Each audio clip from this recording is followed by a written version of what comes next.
ကျွန်တော်ရဲ့ကိုအပီကျရဲ့ဆရာကြီးဦးအောင်သိရင်ရခိုင်ရိုးမဘောကရွာလေးကိုသွားတာအနောက်ရိုးမဘောမှာလေကလေးလေးတွေကလေလူငယ်လေးတွေကလေတီရှပ်ကလေးတွေဝတ်ထားတယ်ဗျာတိုက်ပုံတွေပါလိမဝတ်ဘူးအောက်ကဘောင်းမီရှည်လေးတွေနဲ့သူတို့အဖွဲ့လေးကဘာလဲဆိုတော့ဘာလဲ YIC ရဲ့ Youth Information Corner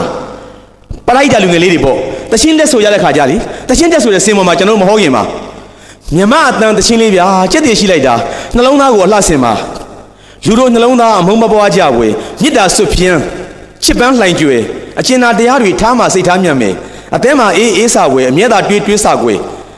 ်အကျဉ်းသားတွေမိုးရွာဖြိုးပါစေကွယ်နှလုံးသားဝယ်မုန်းတရားဖယ်ပြုံးများကြွယ်ကြစီပွယ်အနောက်ကကီးပုတ်လေးနဲ့လူတို့နှလုံးသားအမုန်းမပွားကြပွယ်မြစ်တာဆွပြင်းချစ်ပန်းလှိုင်ကြွယ်အကျဉ်းသားတရားတွေထားမှစိတ်ထားမြတ်မယ်အမြဲတမ်းတွေးတွေးစာပွယ်အသက်မှာအေးအေးမြပွယ်ယရနာရွှေမိုးရွာဖြိုးပါစေကွယ်နှလုံးသားဝယ်မုန်းတရားဖယ်ပြုံးများကြွယ်ကြစီပွယ်ဆိုတော့ကီးပုတ်လေးနဲ့စိန်ရွှေရနာနီလာပလဲသွေစီကဆွဲမှလှမယ်မထင်မွေအလှဆိုတာအစင်မြဲသင်္ခါရပဲကွယ်ရိုးသားတိမ်မွေတဘောကဖြူစင်အောင်ဆန်းလောက်ပဲကောင်ရိုးသားတယ်လေအောင်ဆန်းလောက်ပဲကောင်တိမ်မွေတယ်လေအောင်ဆန်းလောက်ပဲကောင်ဖြူစင်တယ်လေရိုးသားတိမ်မွေတဘောကဖြူစင်လောကကိုအလှဆင်နိုင်လိမ့်မယ်အစင်မြဲဘောအလှပရေးရင်ထဲကအလှသာတွေးကွယ်အပြုံးများများနှလုံးလှပါစေကွယ်မုန်းစကားမဆိုကြစင်သားတကယ်နှလုံးသားကိုလှဆင်ပါကွယ်တဲ့နောက်ဂီးပုတ်လေးနဲ့ရခိုင်ရိုးမောက်ပေါ်ကျွန်တော်တို့လူငယ်လေးကြီးညှိကြလိုက်တာတားတို့သမီးတို့ဘာလုပ်တာလဲကျွန်တော်မေးတဲ့ခါကျတော့တားတို့သမီးတို့ကလူတွေအားလုံးရဲ့အကျိုးစီးပွားကိုလိုက်ဆောင်ရမှာပါတဲ့အိမ်သာကျွေးနဲ့တူပေးမယ်တဲ့တန်ရှင်းလုပ်မယ်တဲ့လူငယ်တွေကိုဘောလုံးကန်တာတင်ပေးမယ်တဲ့တားဆက်ချတာလုပ်ပေးမယ်တဲ့သွေးလှူမယ်တဲ့ဘောလုံးကန်ကြီးတင်ပေးမယ်တဲ့ဘတ်စကတ်ဘောတင်ပေးမယ်တဲ့လှနေတာညီလေးတွေမင်းတို့ကောင်တွေကြည့်ရတာကွာကျွန်တော်တို့အားလုံးလောကကိုတိဆောက်ဖို့လုပ်နေတာပါတဲ့ကျွန်တော်ကအားနဲ့ဆရာဦးအောင်တင်းကိုပြောလိုက်တယ်လူကြီးတွေဖြတ်ခဲ့တဲ့ကဘာကိုလူငယ်တွေတိဆောက်တယ်ဆရာလို့ကျွန်တော်ဘဝတသက်တာလုံးမှာဘယ်တုန်းကမှမဆုံးမကြုံခဲ့ဘူးတဲ့မမျှော်လင့်ခဲ့ဘူးတဲ့ကျွန်တော်ရဲ့အကိုလိုလည်းဖြစ်ဆရာလိုလည်းဖြစ်ကြတဲ့ဆရာကြည်မင်းခေါ်ကျော်စောမင်းခေါ်ဆရာရောကျော်ပေါ့နော်နောက်ကျွန်တော်ကဟောမယ်ဆရာကိုတာပေါ့နော်တို့နဲ့တူကျွန်တော်ခုလိုတက်ပြီးတော့ဟောပြောခွင့်ရတာကျွန်တော်အမတမကျေးဇူးတင်ပါတယ်ကျွန်တော်မော်လမြိုင်ကိုကြံခဲ့တဲ့အနှစ်20 30လောက်ကတစ်ခေါက်ရောက်ဖူးပါတယ်အဲ့ဒီတော့ဒီမော်လမြိုင်မြို့ဟာအခုလိုအခြေအနေမဟုတ်သေးပါဘူးဒီတရားကြီးလည်းမပြီးသေးပါဘူးကျွန်တော်တို့မௌတ္တမဘက်ကန်းကနေဆင့်ဇက်နဲ့ကူးပြီးတော့ဒီဘက်ကန်းကိုကူးရတဲ့အနေထားပါအဲ့ဒီတော့ကျွန်တော်ကမော်လမြိုင်တက္ကသိုလ်မှာပေါမောက်ခေါကျုပ်လုံနေတဲ့ဆရာကြီးတက္ကသိုလ်ဖုံးနိုင်ရဲ့သားတွေနဲ့ခင်တဲ့အတွက်အဲ့ဒီကျောင်းထဲမှာတဲပြီးရန်ကုန်နဲ့အသွားလာလုံနေတဲ့အချိန်ပေါ့အဲ့ဒီအစပြီးတော့ကျွန်တော်မော်လမြိုင်နဲ့ဝေးကွာသွားလိုက်တာနှစ်ပေါင်းအစိတ်30လောက်တောင်ရှိတော့မယ်ထင်ပါတယ်အခုတော့မော်လမြိုင်တက္ကသိုလ်ကဆရာကြီးလည်းကျွန်တော်လာနှုတ်ဆက်ကြတဲ့အခါကျတော့ဝမ်းသာပါတယ်အခုကျွန်တော်နှစ်အစိတ်30ကျော်ပြီးမှဒီမြို့ကိုပြောင်းလာတာဝမတန်မှကျွန်တော်ဂုဏ်ယူပါတယ်နော်မော်လမြိုင်မှာဒီလိုပွဲကြီးလုပ်မယ်ဆိုတာကိုကျွန်တော်တို့ကြံခဲ့တဲ့တလလောက်ထဲကစပြီးတော့ရန်ကုန်မှာသတင်းတွေပြေးနေပါလေဗမာပြည်မှာကျွန်တော်ထင်ပါတယ်နော်ကျွန်တော်ထင်တာပါဗမာနိုင်ငံမှာဒီလောက်ကြီးကျယ်ခမ်းနားပြီးတော့ပြည်နယ်တစ်ခုလုံးပါဝင်ပြီးတော့စာရေးဆရာတွေအများကြီးနေပေါ့နော်အခုလိုလုပ်တဲ့ပွဲမျိုးကြီးရှိမယ်လို့ကျွန်တော်မထင်ပါဘူးကျွန်တော်ဒီကနေပြီးတော့ပန်းဖလက်ကလေးတွေပေးတယ်စာအုပ်ကလေးတွေပေါ့ဟောပြောပွဲအမှတ်တရစာအုပ်အပြာလေးတွေပေါ့စာရေးဆရာရဲ့ဓာတ်ပုံလေးတွေသူတို့ရဲ့ biography ပေါ့နော်ဟိုဗာလဲဟိုအကျဉ်းလေးတွေနဲ့အတူစာအုပ်ကလေးတွေပြီးတဲ့အခါကျွန်တော်လည်းစာပေဟောပြောပွဲအနှံ့ပြားလျှောက်သွားရင်းနဲ့ဟိုဘက်ရခိုင်ရိုးမဘောကိုကြော်လိုက်တောင်ငူရောက်သွားလိုက်ရှမ်းပြည်တက်သွားလိုက်နောက် AR တိုင်းနဲ့ရောက်သွားလိုက်နဲ့အဲ့စာအုပ်လေးယူသွားပြီးကျွန်တော်ကမြို့တိုင်းကိုကျွန်တော်ကပေးတယ်လက်ဆောင်ပေါ့ကြည်စံမွန်ပြည်နယ်မော်လမြိုင်မှာဖြစ်အဲ့လိုပွဲကြီးချင်းကြီးတဲ့လုံးနေတယ်ဆိုတဲ့အခါမြို့တိုင်းရွာတိုင်းအံ့အားသင့်တယ်ဆရာချွေတဲ့ကြောက်ဆရာကောင်းလိုက်တာနော်တဲ့ပြီးတော့ကြက်တီလည်းရှိလိုက်တာဆိုပြီးတော့ငိုင်ကြသွားတယ်လူအားလုံးကလေအဲ့ဒါမျိုးလှုပ်ချင်လိုက်တာတဲ့ဒါကြောင့်ကျွန်တော်ပြောချင်တာကတော့အခုလိုပွဲမျိုးဖြစ်အောင်เนาะဆောင်ရွက်ကြတဲ့ဒီကျောင်းထဲမှာရှိနေတဲ့ဆရာတော်တန်ဃာတော်များ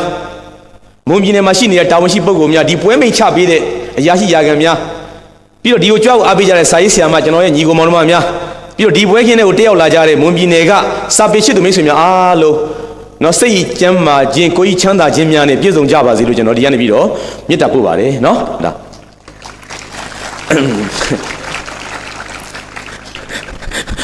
မီးတွေ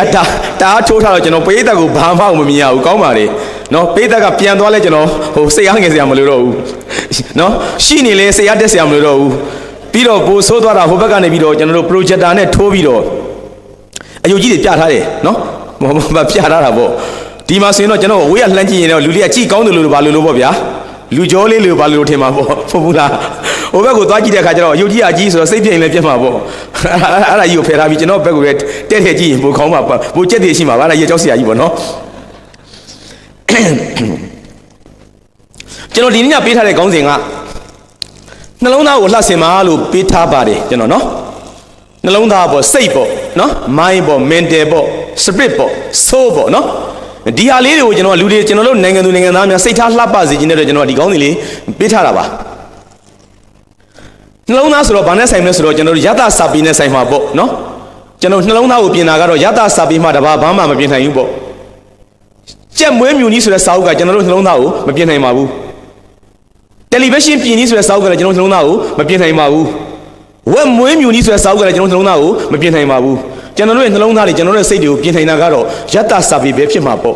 ယတစာပေဆိုတော့ကြပြားတို့ဝတ္ထုတို့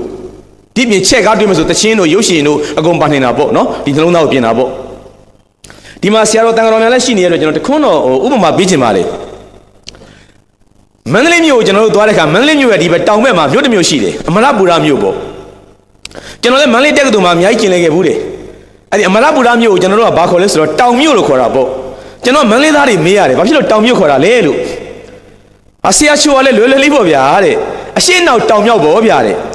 မန္တလေးကအပေါ်ဘက်မှာရှိတော့မြောက်အမရပူရမြို့ကအောက်ဘက်မှာရှိတော့တောင်အရှင်းနောက်တောင်မြောက်မှာဆရာရဲ့အပေါ်က north အောက်က south west east အဲ့လိုခွဲကြတာပဲလေတဲ့ဒါကြောင့်ကျွန်တော်တို့ကတဲ့မန္တလေးမြို့ရဲ့အောက်ဘက်မှာရှိသောမြို့ဖြစ်တဲ့အတွက်ဒီအမရပူရမြို့ကိုကျွန်တော်တို့ကတောင်မြို့လို့ခေါ်တာတဲ့အဲ့ဒီတောင်မြို့ကိုရောက်တဲ့အခါအမရပူရမြို့ကိုရောက်တဲ့အခါကျွန်တော်တို့ဟိုဘက်အမရပူရဘက်စိတ်ကမ်းဘက်မှာကိုပညာအမရပူရရဲ့ဟိုကျောင်းလေးကြည့်တယ်ပေါ့နော်တောင်လေးလုံးကျောင်းလေးအဲ့ဒီကျောင်းလေးကနေပြီးတော့ကျွန်တော်ကတောင်တမန်အင်းကြီးကိုကျွန်တော်တို့လမ်းဖြတ်လျှောက်တဲ့အခါကျွန်တော်တို့တရားတစ်ခုဖြတ်လျှောက်ရတယ်ဥပိန်တရားကြီးပေါ့နော်ဗကံမင်းလက်ထက်ကတရားကြီးအဲ့ဒီဥပိန်တရားကြီးကလျှောက်ပြီးကျွန်တော်တို့လှမ်းကြည့်တဲ့အခါဖုံးတော်ကြီးကျောင်းတစ်ကျောင်းကိုကျွန်တော်တို့လှမ်းမြင်နိုင်ပါတယ်ကဘာကျော်ကျောင်းမှာမဟာကန္တာယုံကျောင်းတိုင်းလို့ခေါ်တယ်အဲ့ဒီမဟာကန္တာယုံကျောင်းတိုင်းမှာရှိတဲ့မဟာကန္တာယုံဆရာတော်ရဲ့နာမည်ကဆရာတော်ရှင်စနကဘိဝင်တကဘာကျော်တဲ့ဆရာတော်ဖျားပါပသိမ်မှာပသိမ်ခရိုင်ပေါ့လေငတိုင်းကျောင်းမြို့နယ်ပေါ့ဟိုတုန်းကပေါ့နော်ငတိုင်းကျောင်းနဲ့တစ်ဖက်ကမျက်စောင်းတိုးလေးမှာရွာတရွာရှိတယ်ကြံခဲ့တယ်ကျွန်တော်တို့၃ရက်ကကျွန်တော်သွားဟောခဲ့တာကျွန်တော်ရဲ့မနက်ဖြန်လာမယ့်ဆရာချီဦးညိုရဲ့နောက်ဒီမှာမပါတဲ့ကိုအကြီးတော်ရဲ့ပေါ့သွားဟောကြတယ်အဲ့ဒီမှာတောင်ကြီးဆိုတဲ့ရွာလေးရှိတယ်အဲ့ဒီရွာလေးကနေပြီးတော့သမိုင်းပညာရှင်တယောက်ပေါ်ထွန်းပါတယ်ဒေါက်တာတန်းထွန်းဆရာကြီးဒေါက်တာတန်းထွန်းကိုအင်တာဗျူးလုပ်တဲ့အခါဗမာနိုင်ငံမှာဗကံခေတ်ကစပြီးတော့ဒီနေ့မျက်မှောက်ခေတ်အထိအကြီးကျယ်ဆုံးပုဂ္ဂိုလ်၃ယောက်ကိုပြောပါလို့မေးတယ်ဆရာကြီးကိုတစ်ဘယင်ပေါ့တိုင်းပြည်အုပ်ချုပ်သူပေါ့နှစ်ကတော့သာသနာပြုပုဂ္ဂိုလ်ပေါ့နှစ်ကသာသနာပြုပုဂ္ဂိုလ်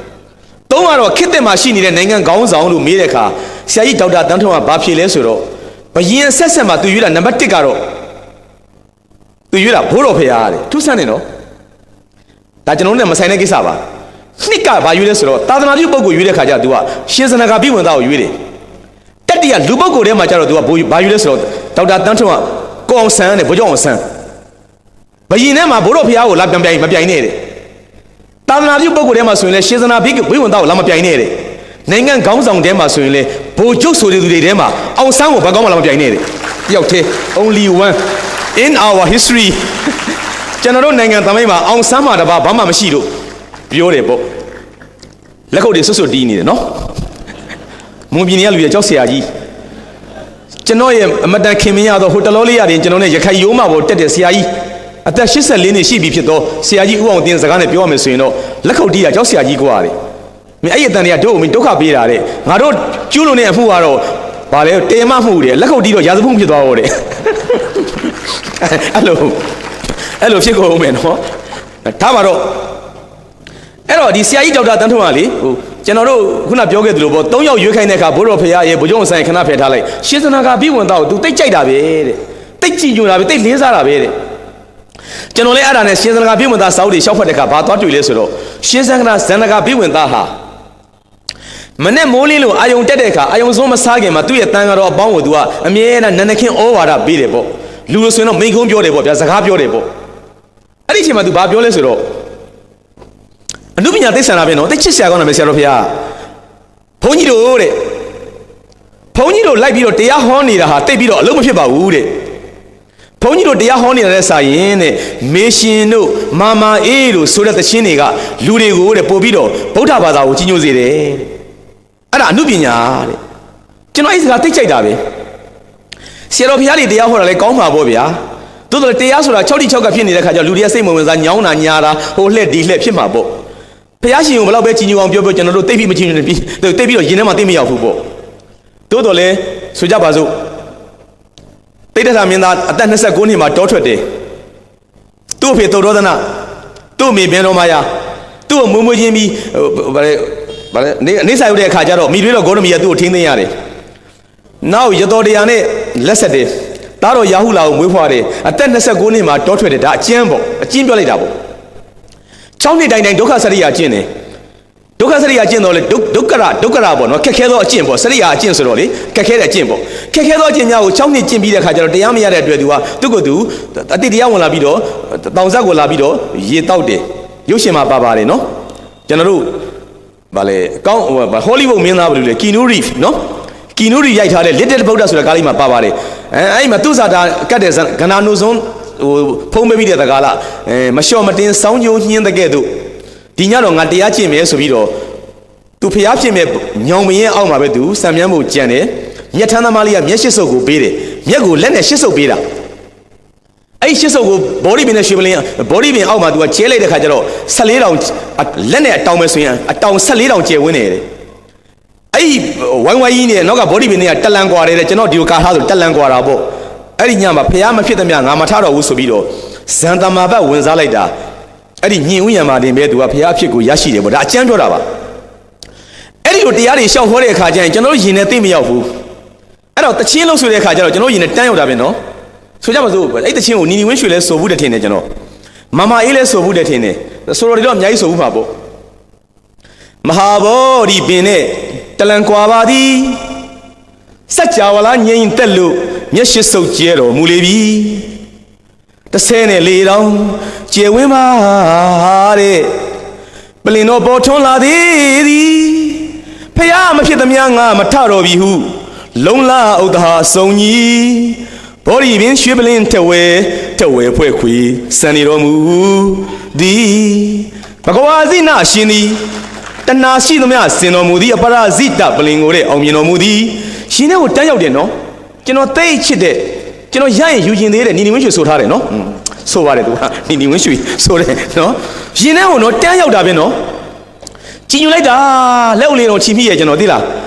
းတို့ဖះကကြည်ညိုစရာကောင်းလိုက်တာနော်ဆိုပြီးတော့ကျွန်တော်ဖះစာအုပ်တွေတရားစာအုပ်တွေအများပြဖတ်တော်လဲပဲရင်ထဲကိုရောက်ဖို့ကူးလူဖို့ဆက်ဆံဖို့ကနည်းနည်းလေးအဟံအတားဖြစ်တာပေါ့အဲ့လိုဂီတနဲ့ music နဲ့ဆိုင်းနေပုံနေနဲ့အတန်နဲ့ကြတော့ရင်ထဲဒိန်းနဲ့တန်းရောက်ပဲအဲ့ဒါကြောင့်ကျွန်တော်ထင်ပါတယ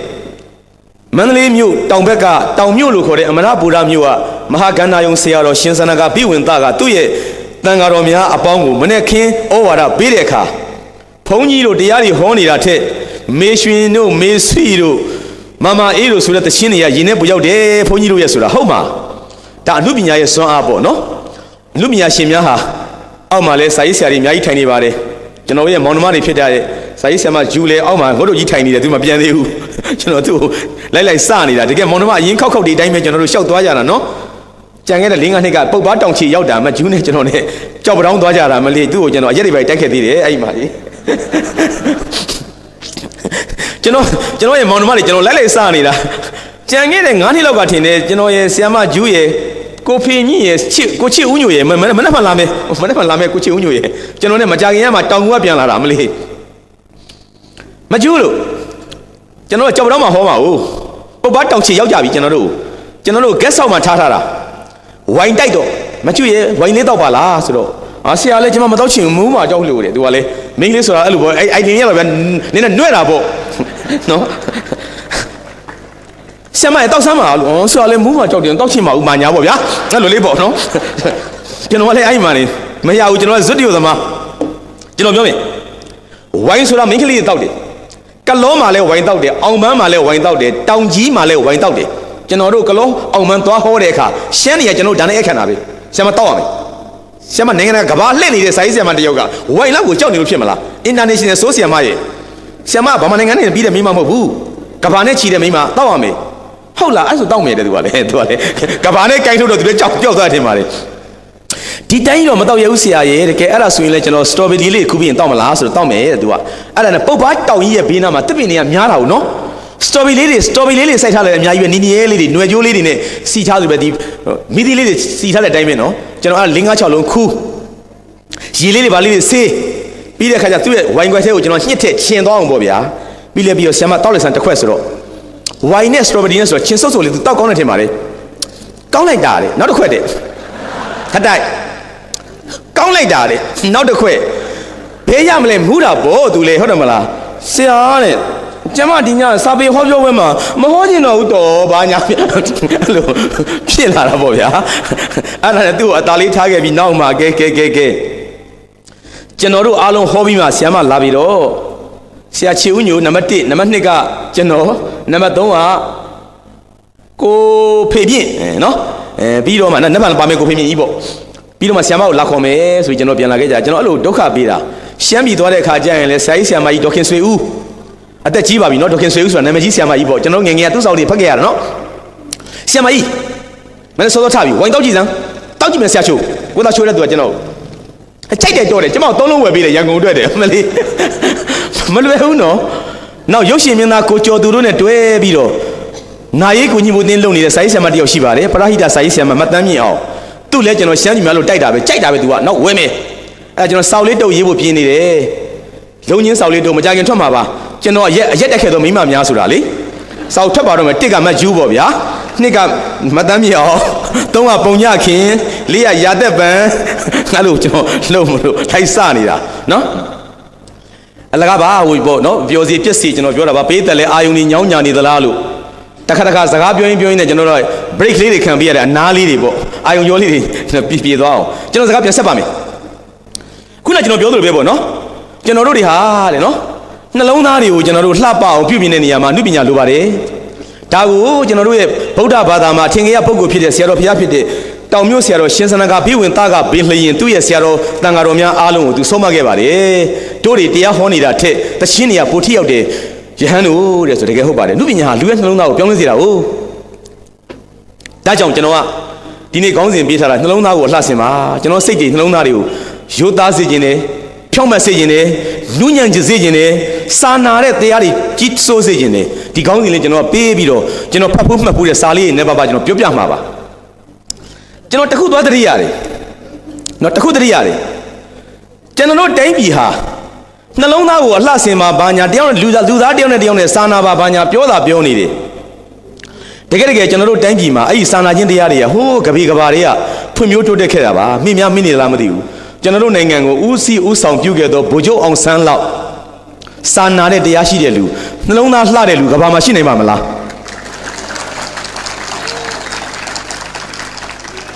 းဆရာကြီးဒေါက်တာတန်းထွန်းပြောတဲ့ကဲ့သို့အောင်ဆန်းမှတပါအခြားမရှိနိုင်ပါမလားဘာကြောင့်ဗိုလ်ချုပ်အောင်ဆန်းကိုတိုင်းပြည်လူထုကချစ်ကြတယ်လဲဆိုတော့နှလုံးသားလှလို့ဒါပါပဲကျွန်တော်တို့မြစ်ကြီးနားဘက်ကိုယထာနဲ့တက်တဲ့ခါမှာကျွန်တော်တို့ရွာတရွာကိုဖြတ်ရပါတယ်မန်လဲကြီးရွာရွှေဘိုနဲ့မြစ်ကြီးနားကြားမှာရှိပါတယ်ကျွန်တော်တို့မြစ်ကြီးနားကိုဟောပြောပွဲသွားစဉ်ကာလတုန်းကပါတာဘောဆရာချစ်ဦးညိုနဲ့ကျွန်တော်နဲ့ဒိုက်တာကြီးစိုးထွန်းနဲ့ကချင်ပြည်နယ်သွားတဲ့အခါကချင်ပြည်နယ်နှံ့ပြားပေါ့မန်လဲကိုကျွန်တော်တို့ဖြတ်ရတယ်မန်လဲရွာလေးပေါ့ကျွန်တော်တတိယလိုက်တာနော်မန်လဲဆရာတော်ဖះဘုံဘုံတို့သိမှာပါနော်ဒီတန်ဃာတော်များသိမှာပါမန်လဲဆရာတော်ဖះတိတ်စတတ်တဲ့ပုဂ္ဂိုလ်ကြီးပေါ့သူ့ရဲ့ကျမ်းတစ်ခုရှိပါတယ်မာဂဒေဝလင်္ကာတိအဲ့ဒီထဲမှာကျွန်တော်၅ချောင်းကျွန်တော်ကြိုက်တာရှိတယ်ပညာပြည့်ဝနှလုံးလှသော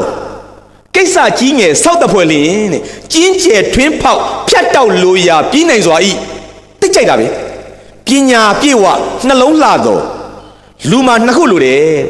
တစ်ကပညာ education နှလုံးလှသောနှစ်ကတော့လှပသော beautiful mind ပေါ့လှသောစိတ်ပေါ့အဲ့နှစ်ခုရှိပြီဆိုရင်တဲ့ပညာပြည့်ဝနှလုံးလှသောကိစ္စကြီးငယ်စောက်တဖွဲ့လျင်ကျင်းကျယ်ထွင်းဖောက်ဖြတ်တောက်လိုရာပြီးနိုင်စွာဤ လောကမှာအောင်မဲစင်မယ်တဲ့တခုရောလို့မရဘူးနှလုံးသားတွေတိတ်လှပြီးတော့စာမတက်လို့လည်းဘာမှသိအကျိုးမရှိဘူးစာတွေတိတ်တက်ပြီးတော့နှလုံးသားကြီးကြမ်းတမ်းခက်တော်နေရင်လည်းဘာမှလုပ်လို့မရဘူးဘိုလ်ချုပ်အောင်ဆန်းကအဲ့နှစ်ခုနဲ့ညီညွတ်သောပုဂ္ဂိုလ်သူတက်တဲ့ပညာကရိုးရိုး BA ဘွဲ့လေးပါဘိုလ်ချုပ်အောင်ဆန်းစာမွေးအောင်လာတဲ့မြို့ဟာနတ်မောက်မြို့လေးပါနတ်မောက်မြို့က10တန်းအောင်လာတဲ့ပုဂ္ဂိုလ်ပါသူရတဲ့ဘွဲ့ကရန်ကုန်တက္ကသိုလ်ကဘွဲ့ပါအဲ့ဘိုလ်ချုပ်အောင်ဆန်းဘွဲ့ရတဲ့ခေတ်မှာသူနဲ့အပြိုင်ဆိုင်ပုဂ္ဂိုလ်အများအပြားကလန်ဒန်ကပြန်လာပြီးတော့ဒေါက်တာဘာညာဖြစ်နေတဲ့ခေတ်ဥပမာဒေါက်တာဘန့်ပေါ့ဥပမာဒေါက်တာဘဟန်ဒါဥပမာပေးတာပါသူတို့ပုတ်ခတ်တယ်မဟုတ်ပါဘူးအဲ့လိုလူတွေအများကြီးရှိတဲ့ကြားတွေကကိုအောင်ဆန်းဆိုသောပုဂ္ဂိုလ်ဘာဖြစ်လို့လူကချစ်ကြတာလဲရှင်းလေးပဲဒါလှနှလုံးသားလှလို့ပေါ့စိတ်ထားလှလို့ပေါ့သူကဘယ်လိုများစိတ်ထားလှလဲဆိုရင်တဲ့မိမအပေါ်မှာတော့လကောသားသမီးပေါ်မှာတော့လကောသူရဲ့လှုပ်ဖော်ကိုင်မဲ့စစ်သားတွေပေါ်မှာတော့လကောပြည်သူလူထုတာမန်လူထုပေါ်မှာတော့လကောတိတ်စိတ်လှတဲ့ပုဂ္ဂိုလ်တယောက်တည်းတိတ်ကြက်တည်ရှိတဲ့ပုဂ္ဂိုလ်ပေးတဲ့အများတည်ပြီးတဲ့အားလေးကျွန်တော်ဒီနေ့ပြန်ပြောခြင်းနေအားလုံးတည်ပြီးသားပါဘိုလ်ချုပ်အောင်ဆန်းဒေါခင်ကြီးပေါ်ထားတဲ့စိတ်ထားဟုတ်တယ်မလားတာဝါလေးအိမ်မှာနေတယ်အောင်ဆန်းဦးလည်းရပြီအောင်ဆန်းလင်းလည်းရပြီဒီလိုနေစဉ်ကာလမှာဘိုလ်ချုပ်အောင်ဆန်း तू ကဗမာနိုင်ငံရဲ့စစ်တပ်ကတင်နာပလီလည်းဖြစ်ခဲ့ဘူးတယ်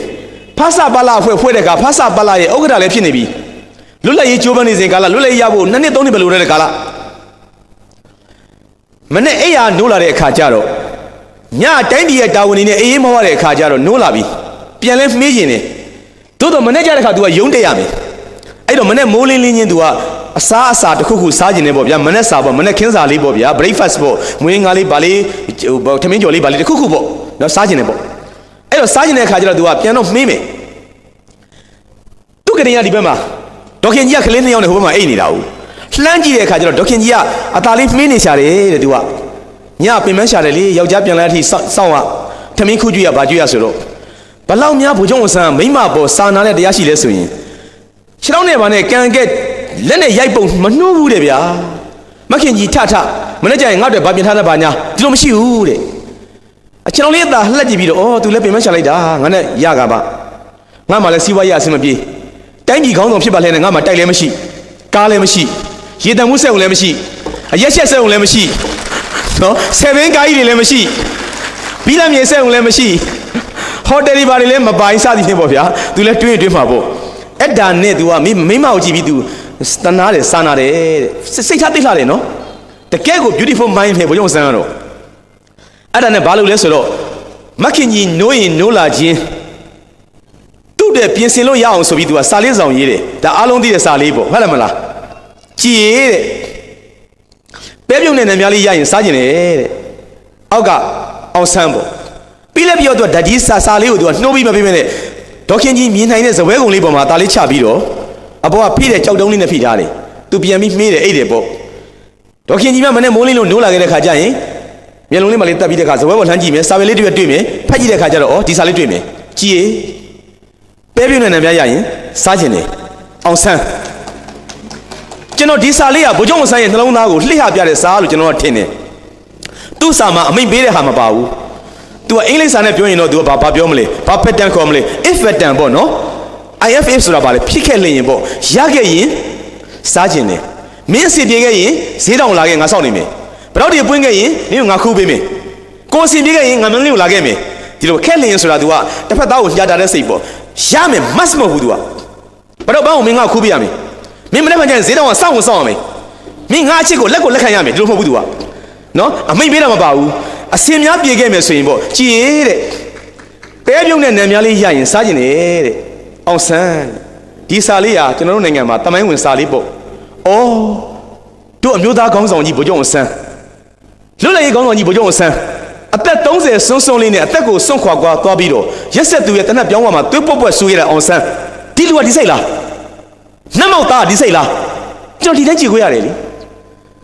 ဘယ်အောက်မှာထိုင်နေတဲ့ကျွန်တော်အကိုကြီးတော့ရှိသေးလားမသိဘူးကျွန်တော်ပြီးရင်တက်လာမဲ့ကိုတာစာရေးဆရာမောင်ကိုတာဆိုရင်ဘယ်ရမလဲအမတန်မောက်ပါတယ်နှလုံးသားကျန်းတဲ့လူကြီ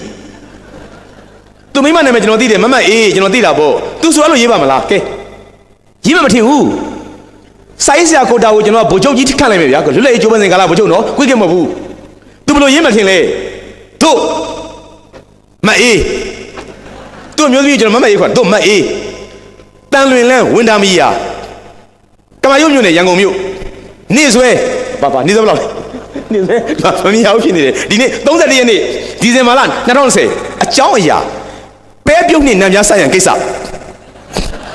ကျွန်ုပ်ဗိုလ်ချုပ်ကြီးမောင်တာဒီနက်နဲ့မိုးလင်းချင်းပဲပြုတ်နဲ့နံပြားကိုစားလို့ဒီအစင်းနဲ့ပြင်ဆင်ထားရန်အကယ်၍ပြက်ကွက်သည်ရှိသောသေတံပုံဗိုလ်ချုပ်ကြီးမောင်တာဘာညာပေါ့ဗျာ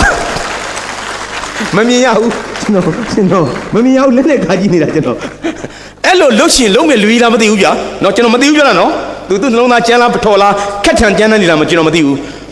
းနော်ဥပမာပေးတာပါကျွန်တော်တို့ကိုအောင်ဆန်းကတော့ဗိုလ်ချုပ်အောင်ဆန်းကတော့တိတ်ချစ်စရာကောင်းတာပဲနော်မိမအပေါ်တော်စာနာသူတဲ့ပရိသတ်ထဲမှာကျွန်တော်ပြောလိုက်မယ်တချို့ယောက်ျားများဟာကိုလင်ကိုမယားပေါ်တော်မှာခင်ဗျာဗိုလ်ကြတယ်နော်တက်ဦးဆံမိုင်ဆန်တယ်နော်ကိုဘီယာတောက်ရင်တောက်မယ်အပေါင်းအသင်းနဲ့ပြောမယ်အိမ်ပြန်လာမိမပြောရင်ပေါက်ပရိုက်နေတဲ့လူတွေအများကြီးပဲအလွန်တရာကြမ်းတမ်းခက်ထန်သောလူတွေရှိပါတယ်ကျွန်တော်တို့ကတော့အဲ့ထက်မပါပါဘူးနော်အရှိအဆင်းသွားသောဆရာဦးကြည်မင်းလည်းမပါပါကျွန်တော်တို့အနောက်ကတက်လာမယ့်ဆရာကိုတာလည်းမပါပါကျွန်တော်လည်းမပါပါကျွန်တော်ဆိုမိမတားချစ်တဲ့လူပေါ့ထမင်းအောင်လျှော်ပြီးတဲ့လူပါဗျာကျွန်တော်ကနော်ရှောက်နောက်ပြောင်းနေတာထားပါအမတန်ကြက်တည်းရှိတဲ့မွန်ပြည်နယ်ညချမ်းမှာကျွန်တော်တို့ကတာမညောင်ညပါကျွန်တော်တိတ်ချစ်တဲ့ဗိုလ်ချုပ်ဆန်းကြောင်ပြောနေတာပါတိတ်စလုံးသားလှတဲ့လူပဲနော်သူ့ကိုအောင်ဆန်းဖြစ်စေတာဒါပဲကျွန်တော်ထင်တယ်သားတွေသမီးတွေပေါ်ကြတော့တိတ်ဆာနာတာပဲတဲ့ဖေကတော့လမ်းထိပ်ကလက်ဖေးဆိုင်မှာတောက်နံပြားနဲ့ပဲပလာတာနဲ့စီးကတဲ့တပူးနဲ့အပေါင်းတင်းရောင်းရင်းနေနဲ့မလေးကော်ဖီတောက်လိုက်ပါလေစီးကတဲ့ဖွာလိုက်တန်ငကြီးနဲ့ပေါင်းတင်းနဲ့ရှင်းလိုက်ခလေးလေးကြတော့ပတ်စံ200ပေးပြီးသွားစားချမ်းမသားမင်းသိမလားဆိုရိုက်တဲ့အဖေတွေလောကမှာအများကြီးဗိုလ်ချုပ်အောင်ဆန်းဒီထဲမပါဘူးနော်ထမင်းစားတဲ့အခါကြတော့တဲ့နော်အရက်ကဘူးတော့နှိမ့်လိုက်ဦးမယ်ထမင်းစားတဲ့အခါကျတော့ဘိုးကျောင်းဆန်းမနဲ့အာယုံလင်းလာတဲ့ခါကျတော့သူကဟိုဝင်းကြီးမယုံတက်တော့မှာထမင်းစပွဲပြင်ထားတယ်တဲ့ဒီလိုကျုံးစပွဲခတ်ညိုညိုပေါ့အပေါ်မှာပြင်ထားတဲ့ပကံထမင်းနဲ့ပကံနဲ့ဟင်းတွေကတိတ်ကြေခွဲစရာကောင်းတယ်ထမင်းအဖြူလေးတစ်ပကံနဲ့ဘေးမှာဝက်ဝူချောင်းလေးက4-5တောင်းနဲ့ဘာမှမရှိဘူးဒါပဲဟင်းညိုပန်းညမပါတခွားသီးတွေဘာတွေကိုလှုပ်ထားတဲ့အချင်းမပါကျက်သွန်ဘာလှီးငရုတ်သီးစိမ့်ဘာလှီးတမယာရင်ညှင့်စားလေးပါလေးထည့်ပြီးတော့နေထားတဲ့ချင်းကန်ဆက်အချင်းလည်းမပါဒီတိုင်းထမင်းမြူတပွဲနဲ့ဝဲဥကြောင်းလေးလင်းကားတော့နဲ့စားနေတာပေးတဲ့ကကျွန်တော်ကိုမေးမယ်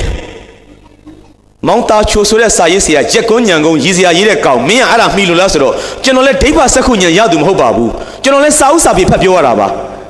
ါဥပမာတက္ကသိုလ်နေဝင်းစာအုပ်တွေကျွန်တော်ဖတ်ရတယ်ကျွန်တော်ဒီစာအုပ်ဖတ်ပြောနေတာကျွန်တော်ဒိဗ္ဗစက္ခုညံရတာမဟုတ်ဘူးအဲ့ဒီစာအုပ်ထဲမှာပါနေတာဘာလဲဆိုတော့ဘိုးကျောင်းဆန်းကမောင်းကျက်တွေခေါင်းပေါင်းလေးနေတဲ့တိုက်ပုံမဲလေးနေတဲ့သူကယုံသွားတော့မှာ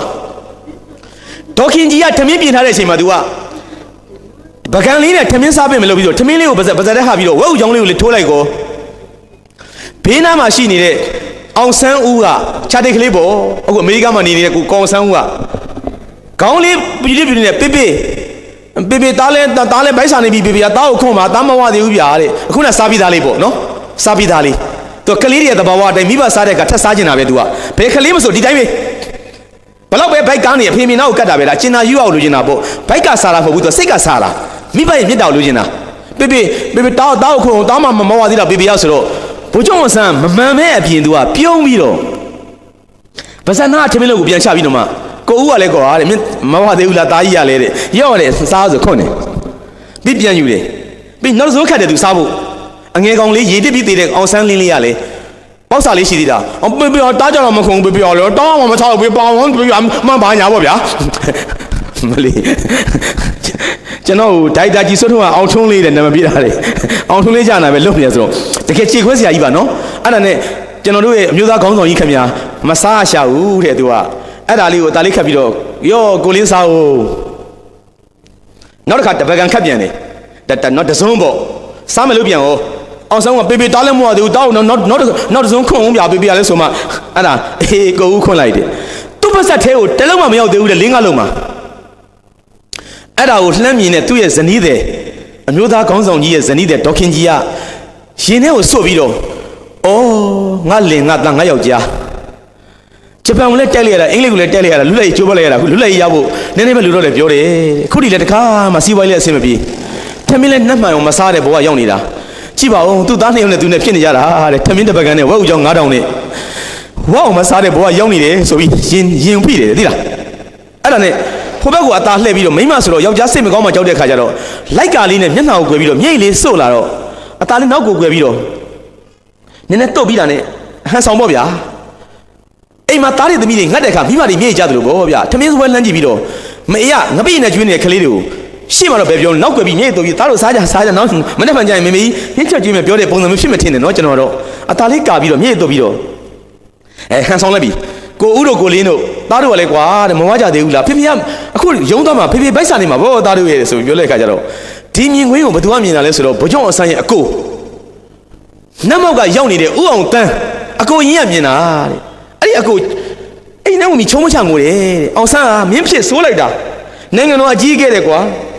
မင်းကဝက်ဥကြောင်းလေးတော့ဝက်အောင်မစားရဟမ်ဘာဂါအချက်တရာစားပါတော့လားတပလေးကိုသိန်း30 50တန်းနဲ့ရက်တွေငါကြောက်ဦးတယ်တောက်ပါတော့လားဟုတ်တယ်မမတ်တူးကိုစီးပါတော့လားပါကျတော့ကိုစီးပါတော့လားအောင်ဆန်းရ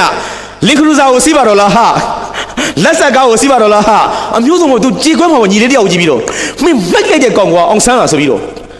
အဲ့တန်နဲ့ဖုံးလန်းဆက်တယ်တဲ့သူမိမဗာလဲနုနုလို့ခေါ်တယ်နော်ဒေါ်နုနုဆရာကြီးဦးအောင်တင်းရဲ့မွေးစားအမေလို့ပြောတာပဲနုနုရေဟယ်လိုကိုကွာအောင်တန်းအကိုဘာဖြစ်လို့လဲငါစီကိုပတ်စံ200 300လောက်ပို့လို့ဆမ်းပါအခုဘာဖြစ်လို့လဲရန်ကုန်မှာငါမလိုပါဘူးတဲ့ငါညီအောင်ဆန်းတက်ပါတဲ့ဟာမောင်လေးဘာဖြစ်လို့လဲတဲ့ဒီကောင်လေးလင်မယားထမင်းစားတာကြည့်ပြီးငါရင်ထဲမှာငါမချိမဆန်ဖြစ်နေတယ်နုနုရဲ့200 300ပို့လို့ဆမ်းပါအဲ့ဒီလိုပုဂ္ဂိုလ်တဲ့ကဲကြည်ခွဲစီရအောင်နော်မိမပေါ်စာနာတဲ့စိတ်သားသမီးပေါ်စာနာတဲ့စိတ်စိတ်ချမ်းနှလုံးသားတွေလှလိုက်ကြတယ်ကျွန်တော်တို့ကဒီလိုလှုပ်ဖွဲ့စီမှာကြီးလာတဲ့လူတွေကျွန်တော်တို့ကဒီနိုင်ငံသားတွေတိတ်ချစ်စရာကောင်းတာပဲကျွန်တော်ဆိုဘယ်ရမလဲဆရာကိုတာကိုကျွန်တော်ခန့်လိုက်ခြင်းနဲ့ဘုံရုံဆန်းနေရမှာနိုင်ငံတော်ကြီးကဘယ်ရမလဲဟယ်လို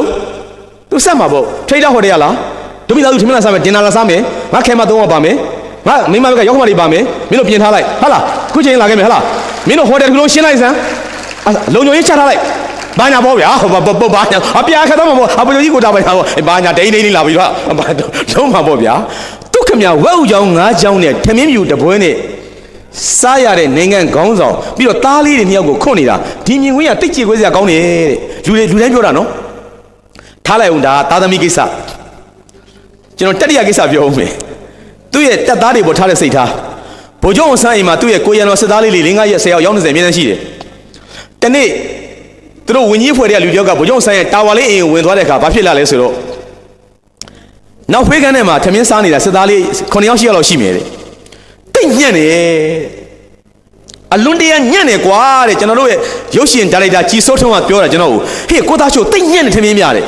အခုဘလို့ထမင်းလဲလို့ဟာခင်ဗျာဆန်းအကျန်းနီနေရဲ့ကြီးတွေအညာမှာစင်းသားစားတဲ့ဆန်းများတယ်ဗကန်ထဲမှာခြေလိုက်ရင်ဇလုံးမကိုကိုလန်ဆိုကြတဲ့ဆန်းချင်းတွေတဲ့ဟင်းကအလင်းမှာဘာလဲဆိုတော့ခရမ်းညီလေးငပိကြက်လို့ဟာမျိုးဟေ့လူအဲ့ဒါပဲတဲ့စစ်သား9ယောက်10ယောက်ကအဲ့ဒါနဲ့နေစားနေတာဇလုံးကြီးနေနေတယ်ကဲဒေါခင်ကြီးကပြင်ပေးထားတာအဲ့ဒါနဲ့အဲ့ပုဂ္ဂိုလ်ကတန်တရားပေါ်သွားပြီးတော့စစ်သားတွေကဒီလိုစားမှာပေါ့သူတို့လင်မယားကြတော့လဲထဲမှာဝက်ပေါင်ကြောက်ကြိုက်ရင်လဲကြိုက်နေမှာပေါ့ကြက်ပေါင်းနဲ့နှိမ့်လဲနှိမ့်နေမှာပေါ့ဆိုပြီးတော့အထဲကန်းလဲဝင်လိုက်ကိုမွန်ပြည်နေရကျွန်တော်ရဲ့မိတ်ဆွေများအံ့ဩစရာမကောင်းဘူးလားအဲ့ဒီတိုင်းပဲတဲ့အပြင်အတိုင်းပဲသူကအဲ့ဒီထမင်းကာလာအဲ့ထမင်းအယောင်အဲ့ထမင်းချမ်းမျိုးနဲ့အဲ့လိုခန်းကြီးဒီငပိကြံမျိုးနဲ့လင်မယားနှစ်ယောက်နေစားနေရတယ်ဗျာအပြင်ကစစ်သားလေးတွေကတရင်မှမရှိတဲ့ကောင်တွေကလေအဲ့ထမင်းနဲ့အဲ့ဒီဟင်းအထဲမှာစားနေတဲ့တိုင်းပြည်ရဲ့အကြီးဆုံးဗိုလ်ချုပ်ကြီးအောင်ဆန်းကလေအဲ့ထမင်းနဲ့အဲ့ဟင်းနေအဲ့ဒီမှာဝင်သွားတဲ့ပုဂ္ဂိုလ်ကတအားချေခွဲသွားတာဟာတို့ဗိုလ်ချုပ်အောင်ဆန်းဟာသူ့ရဲ့လှုပ်ဖို့ကိုင်းမဲ့စစ်သားတွေနဲ့သူတသားတည်းပါလားဗိုလ်ချုပ်အောင်ဆန်းဟာစစ်သားတွေကဂျိုင်းတောက်ငါကတော့တိုက်ဆောက်မဟုတ်ဘူးလေဗျထူးဆန်းတယ်နော်အလွန်တရာထူးဆန်းသောပုဂ္ဂိုလ်တယောက်ပဲဗျာနော်ထူးဆန်းတဲ့ပုဂ္ဂိုလ်ပဲလက်ခုပ်တည်းကနန္ဒာတီးဘာလဲမွန်ပြည်နေကကျွန်တော်မြှောက်ပေးနော်ဒုက္ခမပြင်းနဲ့နော်ကျွန်တော်ဒုက္ခနောက်ကကြီးတယ်ဟာဘာယူဟာနဲ့နော်ဥအောင်တင်းပြောသလိုပါပဲဆရာတော်ဖျားတို့ရဲ့နော်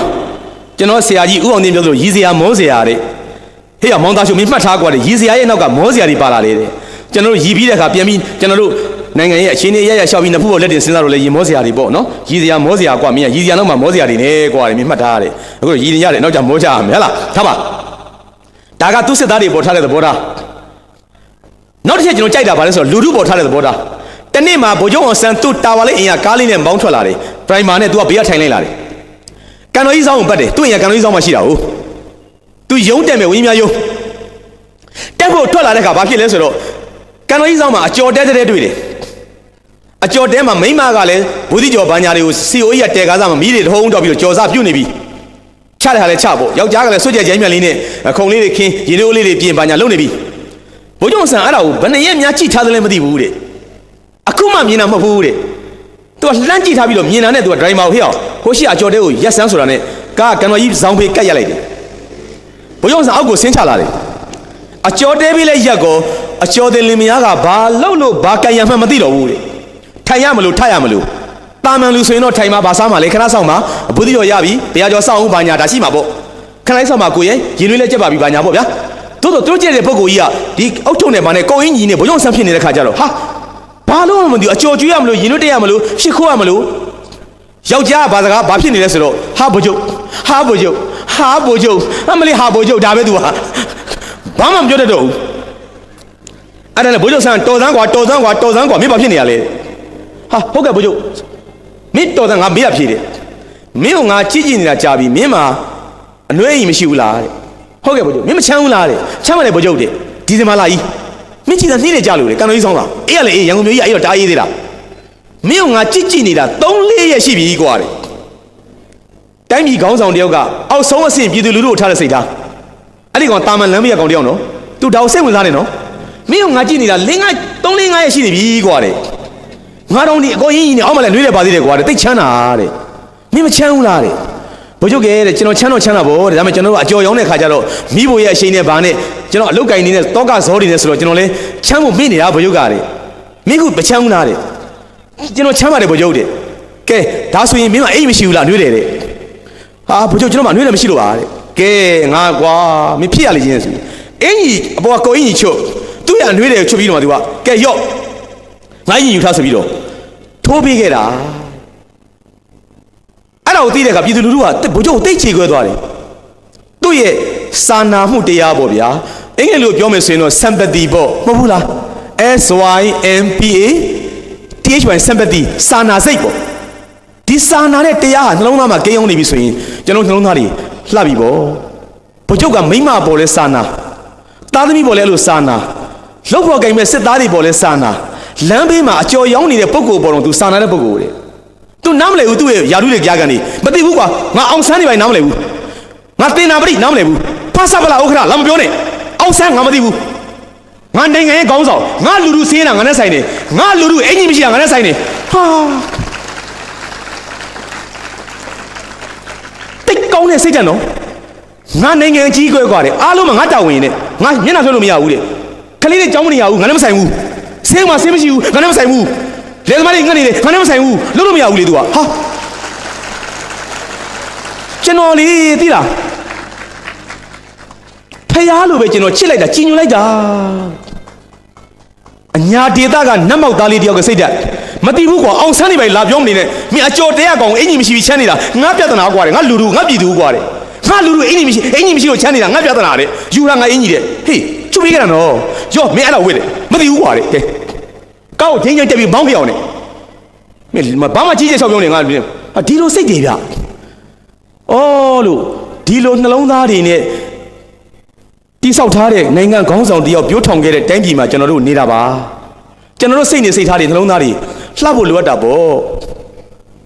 ကျွန်တော်ဟိုတလို့လေးရလေရခိုင်ယူမဘွားရွာလေးတွေကသွားဟောတဲ့အခါကျတော့ကျွန်တော်တို့မဟောရင်ကျွန်တော်ရဲ့ OBJ ရေဟိုးနောက်ဆုံးမှာခင်ဗျားတို့ဟိုဘက်ကဓာတ်ပုံနေချိတ်ထားတာဟိုနောက်ဆုံးမှာသပင်ဖြူဖြူကြီးနဲ့ဗျာဟိုဘက်ထိပ်ဆုံးမှာကြည့်လိုက်ကြီးဒီဘက်ထိပ်ဆုံးကတော့ခက်ချောချောမျိုးသမီးဘယ်သူလဲမသိဘူးဒီဘက်ထိပ်ဆုံးမှာဘယ်သူလဲမသိဘူးဒီဘက်ထိပ်ဆုံးမှာခက်ချောချောမျိုးသမီးကျွန်တော်လည်းမသိဘူးရေနံချောင်းဘက်ကဗျာနော်အပြိုကြီးဗျာ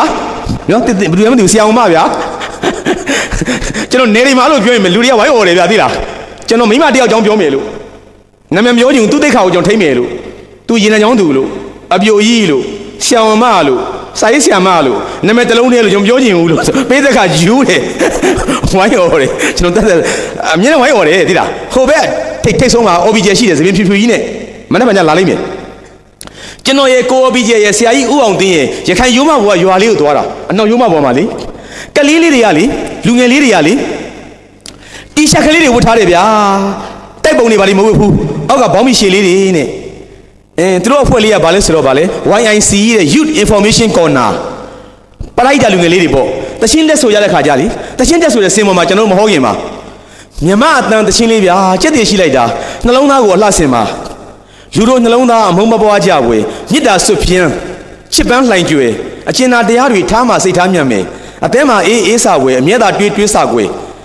အကျဉ်းသားတွေမို့ရွာဖြိုးပါစေကွယ်နှလုံးသားဝယ်မုန်းတရားဖယ်အပြုံးများကြွယ်ကြစေကွယ်အနောက်ကကီးပုတ်လေးနဲ့လူတို့နှလုံးသားအမုန်းမပွားကြွယ်မေတ္တာဆွဖြင်းချစ်ပန်းလှိုင်ကြွယ်အကျဉ်းသားတရားတွေထားမှစိတ်ထားမြတ်မယ်အမြဲတာတွေးစာွယ်အသဲမှာအေးမြွယ်ယရနာရွှေမို့ရွာဖြိုးပါစေကွယ်နှလုံးသားဝယ်မုန်းတရားဖယ်ပြုံးများကြွယ်ကြစီပွယ်ဆိုတော့ကီးပုတ်လေးနဲ့စိန်ရွှေရနာနီလာပလဲသွေစီကဆွဲမှလှမယ်မထင်မွေအလှဆိုတာအစင်မြဲသင်္ခါရပဲကွယ်ရိုးသားတိမ်မွေသဘောကဖြူစင်အောင်ဆန်းတော်ပဲကောင်ရိုးသားတယ်လေအောင်ဆန်းတော်ပဲကောင်တိမ်မွေတယ်လေအောင်ဆန်းတော်ပဲကောင်ဖြူစင်တယ်လေရိုးသားတိမ်မွေသဘောကဖြူစင်လောကကိုအလှဆင်နိုင်လိမ့်မယ်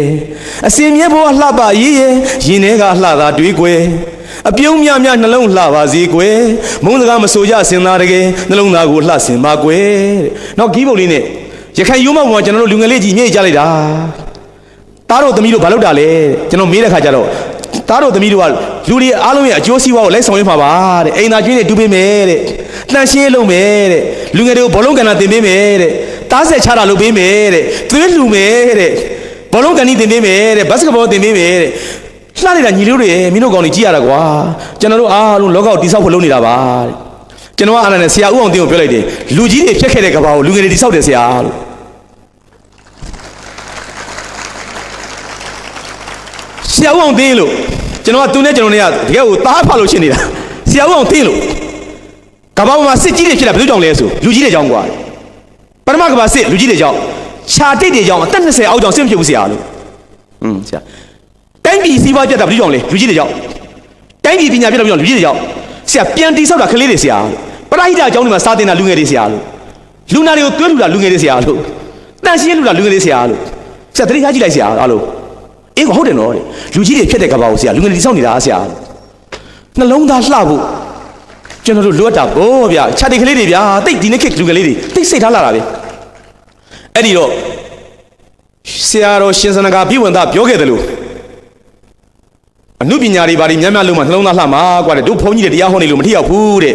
ကြပြားတွေစာပေတွေဝတ္ထုတွေဂီတတွေရုပ်ရှင်တွေတို့ကလူတွေကိုကြက်မှန်မှနှလုံးသားတွေလှလာမှာတဲ့အမိန့်ပေးလို့မရဘူးနှလုံးသားကိုအမိန့်ပေးလို့မရဘူးလေတဲ့ဘုန်းကြီးကကျွန်တော်တိုင်းပြည်ဗိုလ်ချုပ်ဆန်းကဲသို့သောနှလုံးသားလှသူတယောက်ကိုရရှိခဲ့တာပါဘာကြောင့်ကျွန်တော်နှလုံးသားတွေမလှနိုင်တာလဲကျွန်တော်ပတ်ဝန်းကျင်မှာရှိနေတဲ့စာရေးဆရာတွေကဗျာဆရာတွေရေးတဲ့စာအုပ်တွေကောက်ကြည့်လိုက်အကုန်လုံးကျွန်တော်တို့နှလုံးသားလှပရေးအတွက်ဘာဖြစ်လဲဝိုင်းဝန်းကြက်မှတ်ပေးတဲ့စာအုပ်တွေကြီးပဲကျွန်တော်ကြုံလို့နည်းနည်းပြောဦးမယ်ကျွန်တော်အကြောင်းမဟုတ်ဘူးမနေ့ကမှစာရေးဆရာတယောက်လာမယ်ဆရာဖေမြင့်စာအုပ်တွေလည်းဟိုဆိုင်ဒီမှာတင်ရောက်နေတယ်ဆရာဖေမြင့်ရေးတဲ့စာအုပ်တွေထဲမှာကျွန်တော်စိတ်ကိုအညှို့ဆုံးစာအုပ်တို့ရှိတယ်နှလုံးသားအာဟာရများတချို့လူငယ်တွေဖတ်မယ်ဝယ်ထားကြတယ်နော်နှလုံးသားအာဟာရများအဲ့ဒီနှလုံးသားအာဟာရများဆိုတဲ့စာအုပ်ဒီတဲ့အမေရိကန်နိုင်ငံမှာစီးရီးလိုက်ထုတ်နေတာ1 2 3 4 5 6 9 10 9 10အများကြီးပါပုတ်တယ်အမေရိကန်နိုင်ငံမှာရှိနေတဲ့လူငယ်တွေကအဲ့စာအုပ်ကိုဖတ်ကြတယ်မူရင်းနာမည်ကတော့ဘိုးလိုအင်္ဂလိပ်လိုကတော့ chicken soup for the soul ပေါ့ဗျာ chicken ကတော့ကြက်ပေါ့ဗျာစလုံးပေါင်းစရာမလိုပါဘူးเนาะ chicken ပေါ့ကြက်ပေါ့ soup ကတော့စွပ်ပြုတ်ပေါ့ဟင်းကြိုပေါ့စွပ်ပြုတ်ပေါ့ chicken soup for ကတော့အတွက်ဆိုတော့ the soul ဆိုတော့ SOU ရဲ့ soul ကတော့ဗျာကျွန်တော်တို့စိတ်ပေါ့ mind တို့ mental တို့ spirit တို့နှလုံးသားတို့ဝိညာဉ်တို့လက်ပြားတို့အသီးတို့နှလုံးတို့အဲ့ဒါတွေပေါ့ဗျာမဟုတ်ဘူးလား chicken soup for the soul ဆိုတော့နှလုံးသားအတွက်ကြက်စွပ်ပြုတ်တော့မလုံးနဲ့ပေါ့ဘာသာပြန်တာလဲနှလုံးသားအာဟာရများပေါ့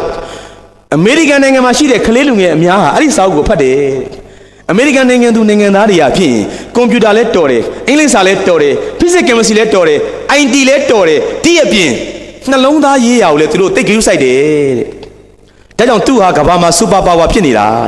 အဲ့ဒီစာအုပ်ကလေးတွေဗမာနိုင်ငံကိုအင်္ဂလိပ်လိုဝင်လာတဲ့ခါကျတော့ကျွန်တော်မိတ်ဆွေမနက်ဖြန်လာမဲ့ဒေါက်တာဖေမြင့်ဆရာဝန်ဖေမြင့်ပြည်သူ့ခေတ်ဂျာနယ်ကိုဥဆောင်နေတဲ့ကိုဖေမြင့်သူ ကဘာသာပြန်တယ်နှလုံးသားအာဟာရမျိုးဆိုပြီးတော့လေကျွန်တော်တိတ်ကြိုက်တာပဲနော်နာမည်ကနှလုံးသားအာဟာရများတဲ့လက်မောင်းကြွက်သားကြီးဖို့မဟုတ်တယ်မလားကျွန်တော်တို့ပေါင်ရကြွက်သားတွေကြီးဖို့မဟုတ်ခါသေးဖို့မဟုတ်ရင်သားကြီးဖို့မဟုတ်သူ့စာအုပ်ကနှလုံးသားအာဟာရများစိတ်ကိုဗာလဲအာဟာရပေးတဲ့စာတွေကိုဒီမှာတင်ရောက်နေတာတိတ်ကြိုက်တာပဲနော်တပုတ်ကျွန်တော်ပြောဦးမယ်ကျွန်တော်ညှိကြတဲ့ပုံလေးတစ်ပုတ်ရှိတယ်သိလားအဲ့မှာညီလေးဆိုတာပါတယ်ညီလေးတဲ့ညီလေးမှာဘာပါလဲဆိုတော့တောမျိုးလေးတစ်မျိုးဒီနားမှာရှိနေတဲ့ပေါင်တို့လို့ဇင်းကြိုက်တို့လို့ပေါ့မော်လမြိုင်လောက်မကြည့်ဘူးပေါ့ကျောင်းဆရာမတယောက်ရှိတယ်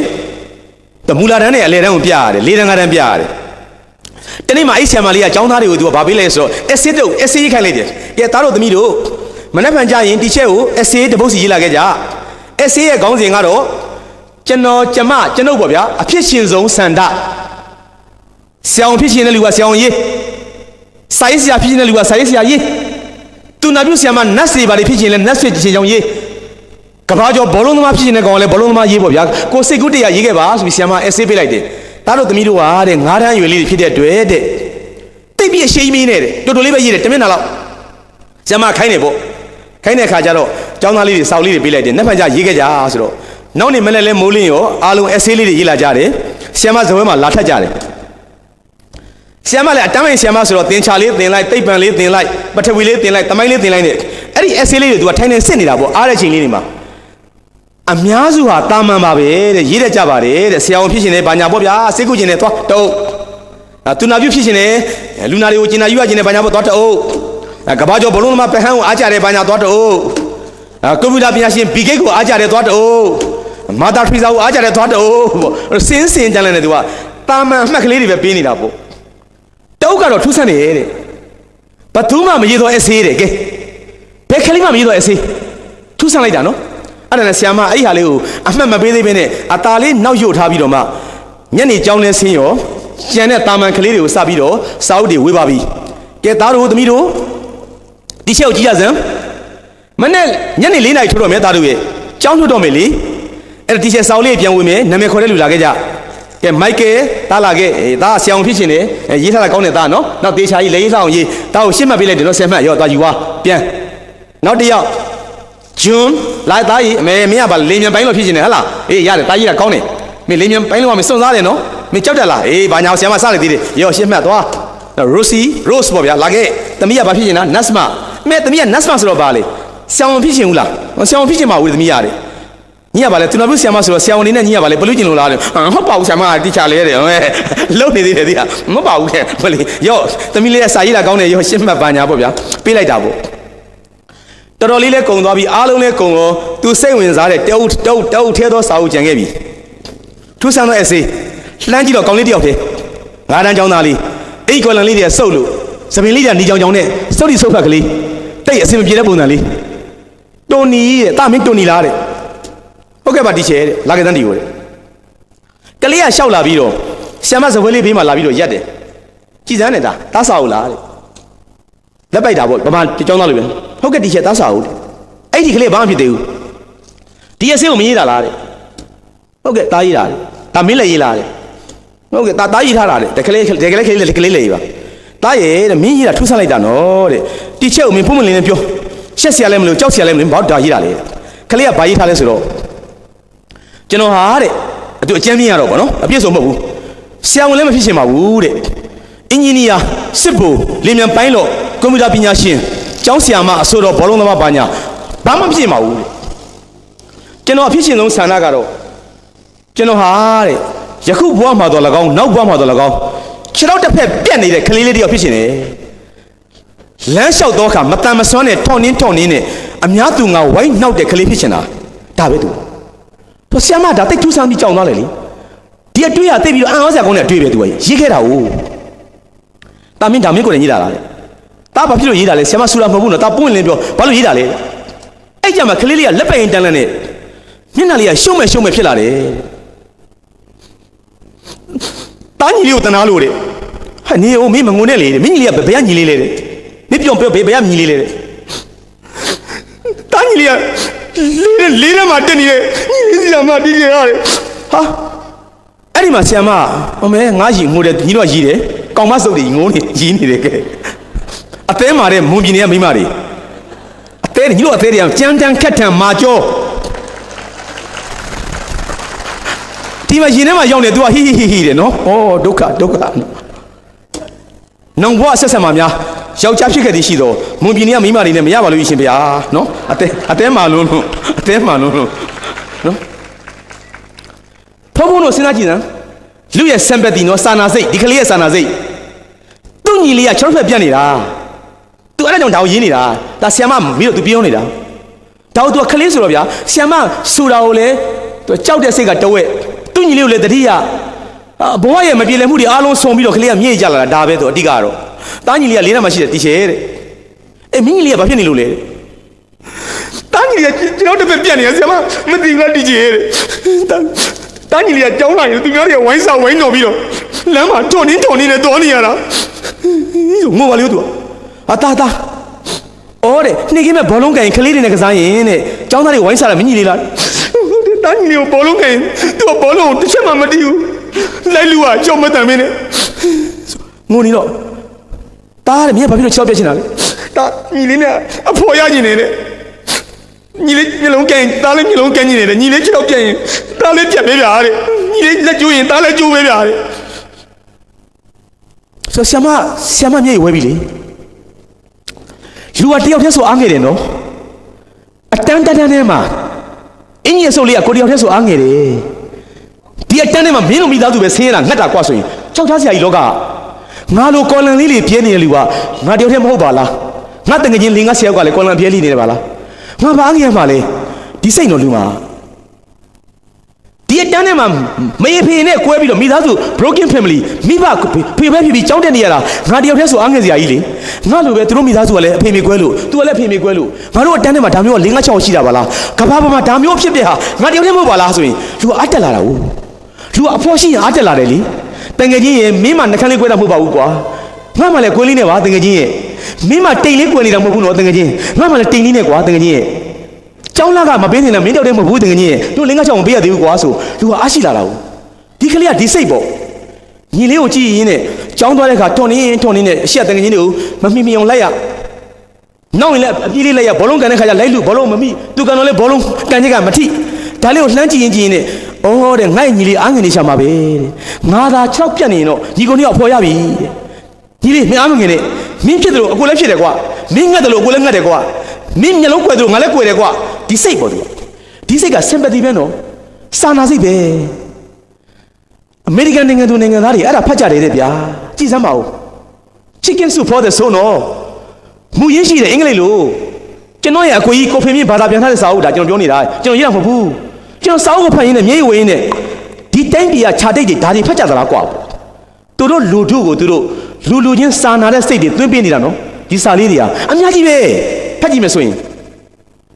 ကျွန်တော်တို့ဗမာစာပေလောကမှာလဲဒါမျိုးတွေအများကြီးဖွံ့ဖြိုးပါတယ်ဟုတ်တယ်မလားဆရာကြီးမင်းသူဝင်ကြားဘူးတယ်မလားကျွန်တော်တို့အားလုံးကြားဘူးတဲ့ကြပြလေးရှိတယ်မလားဗာလဲကြက်တူရွေးလေးဗျာကြက်တူရွေးလေးအားကောင်းဒီsorry ကျွန်တော်ပြောမှာလေကြက်တူရွေးရွှေခဲကြက်တူရွေးညီဘူးလေးကိုစာအန်တင်ရွှေခဲစာအန်တင်ညီလေးခင်ကစာပြန်တော့ရွှေခဲစာပြန်တော့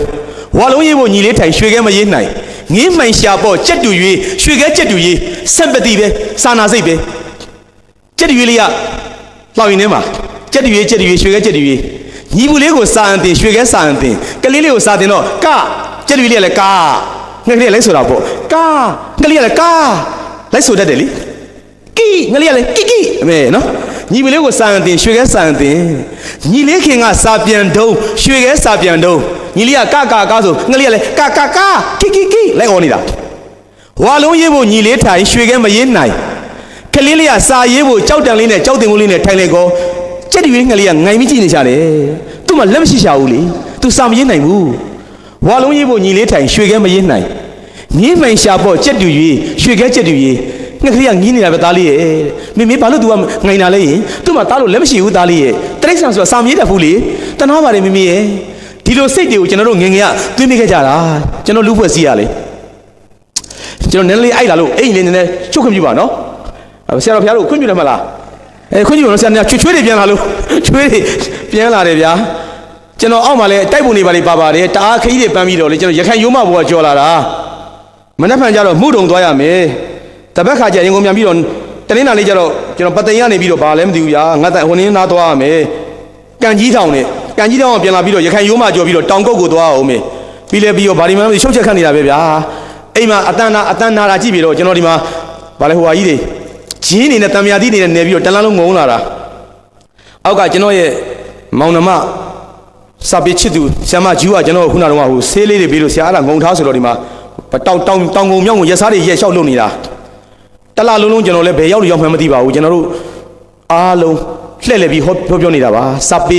စိတ်ပေါ့ဗျာဗမာစာပေဖွံ့ဖြိုးပါစေလူတွေရဲ့နှလုံးသားတွေပြောင်းလဲပါစေစာရေးဆရာတွေကိုချစ်ပါစေစာပေကိုလည်းမြန်လို့ပါစေစာဖတ်ခြင်းအပြင်ဘဝတွေကိုတိုးတက်ရရှာပါစေဆိုတဲ့စိတ်နဲ့ကျွန်တော်တို့လိုက်သွားနေတဲ့သဘောပါနော်ထားပါတော့အဲ့တော့နောက်စကားဆက်လိုက်ဦးမယ်ကျွန်တော်တို့လူဖွဲ့စည်းပေါ့ဟုတ်လားအဲ့လိုကြပြလေးတွေနဲ့ကျွန်တော်တို့ကကြီးပြင်းလာခဲ့ကြရတယ်နောက်ဆရာကြီးဒေါက်တာမောင်ဖြူတိတ်ချစ်တဲ့ကြပြလေးကိုကျွန်တော်ရေးခဲ့တယ်မဟုတ်ဘူးလာ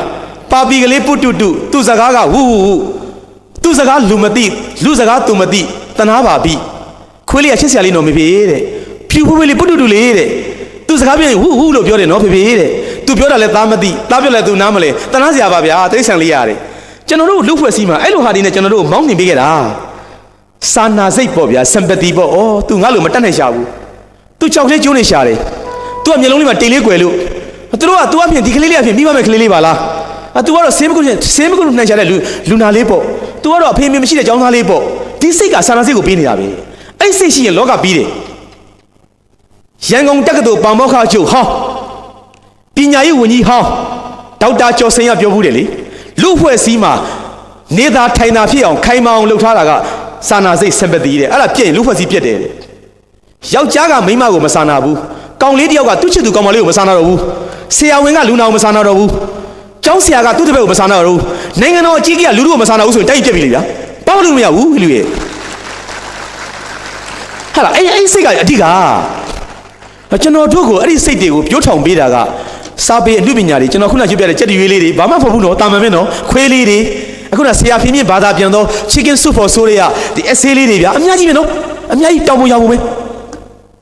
အဲ့ဒါလေးတွေဖတ်တော့မှကျွန်တော်တို့ဘာဖြစ်လာမှာလဲဟာဒီနှလုံးသားတွေဘာတွေပါလဲလှပလာမှာပေါ့နှလုံးသားလှဖို့အဓိကအပြင်ကစိန်တွေရွှေတွေငွေတွေလက်စွပ်တွေလက်ကောက်တွေဘာတွေကအပကြီးကပဲဆ iam မဂျူးအောက်ကရှိသေးလားမလားမသိဘူးခါမြောက်သွားပြီလားမသိဘူးကျွန်တော်လည်းခွဲချိနေတာငေါ့ချိသေးမလားပြန်သွားပြီလားမလေးနော်မိကကျွန်တော်မျက်နှာကိုလွတ်ထင်တာလို့ဆ iam မဂျူးရဲ့ဝတ္ထုတွေအကုန်လုံးလို့ကျွန်တော်ဖတ်တယ်ကျွန်တော်ရေးတဲ့စာတွေအကြောင်းမပြောဘူးဟိုမှာစိတ်ကူးချိုချိုမှာကျွန်တော်စောက်တွေတင်ရောင်းနေတယ်မှာသွားဝယ်လိုက်ကျွန်တော်ကိုယ့်အကြောင်းကိုစိတ်ဝင်စားဘူးသူများအကြောင်းစိတ်ဝင်စားတယ်ဆ iam မဂျူးရဲ့စောက်တွေထဲမှာခင်ဗျားတို့တုံးဖတ်ဖူးမှထင်တယ်ကျမချစ်တော်ယောက်ျားများဖတ်ဘူးလားကျမချစ်တော်ယောက်ျားများအပြိုးရေးတာကြောက်စရာကြီးဗျာမကျူးကလည်းဘာမှမသိဘူးမကျူးကလည်းနော်ကျွန်တော်တို့တကယ်မောင်နှမတွေလို့ပါနော်အပြိုးကြီးနော်သူကရေးတယ်ဗျာကျမချစ်တော်ယောက်ျားများဆိုကျွန်တော်ကြက်သိမ်းထားပါတယ်ဘာလေးပေါ့နော်ဖတ်ကြည့်တော့မှစကားကိုရှင်မကြောက်လို့ကျွန်တော်ချုပ်ပြောလိုက်ဦးမယ်ဖတ်ကြည့်လိုက်တော့မှကြောက်ခမန်းလိလ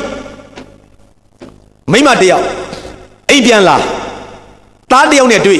ကျွန်တော်အခြေကိုချုပ်တာပါအကျဲတော့ကောက်ဖတ်ကြည့်ပေါ့သားလေးကဘာပူစာလ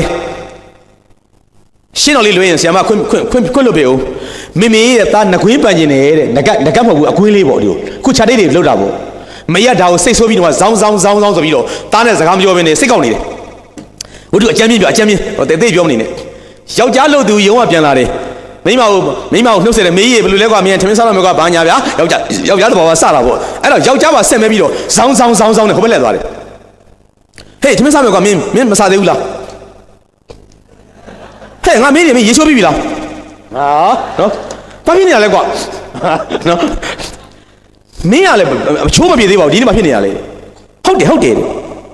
်ရှင်တို့ယောက်ျားတို့ကျမမုန်းလို့တယ်ဘယ်သူမုန်းလာလဲကွာရှင်သားလဲမုန်းတယ်ရှင်လဲမုန်းနေတယ်ရှင်ဖေလဲကျမမုန်းနေတယ်ဟာမင်းဘလိုက်ပါလားကွာဘာကြောင့်မုန်းတာလဲတဲ့ကျမလေးလေဟာဒီအိမ်မှာယောက်ျား၃ယောက်နဲ့ပတ်သက်တယ်၃ယောက်သလုံးကိုကျမစိတ်တိုင်းကိုမကြဘူးလေပြောသမောင်းကွာဘာလို့စိတ်တိုင်းမကြတာလဲဆိုပြီးကတ်နှစ်ပေါ့ဗျာမိမရင်ဖွင့်တဲ့အခန်းပေါ့